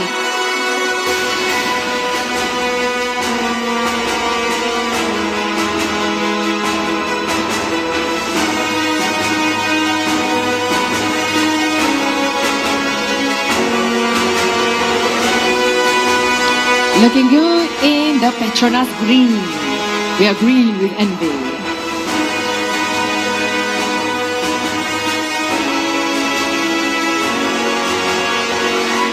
Ladies and gentlemen, meet the GC holder as of the 7th stage, PETRONAS Langkawi 2023, Simon Carr from EF Education Easy Post.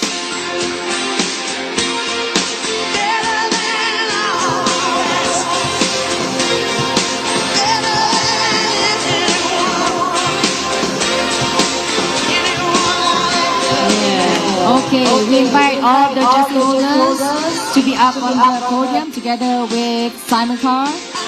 We have Arvid, we have Simon Pelong, and we have the white jersey holder, Vadim Pronsky.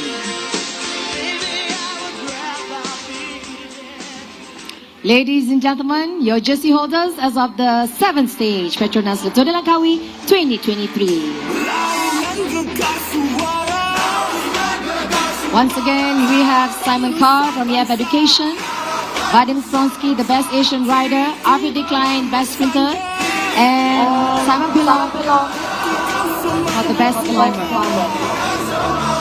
Baik, dijemput tetamu-tamu terhormat untuk sesi bergambar bersama dengan para pemenang.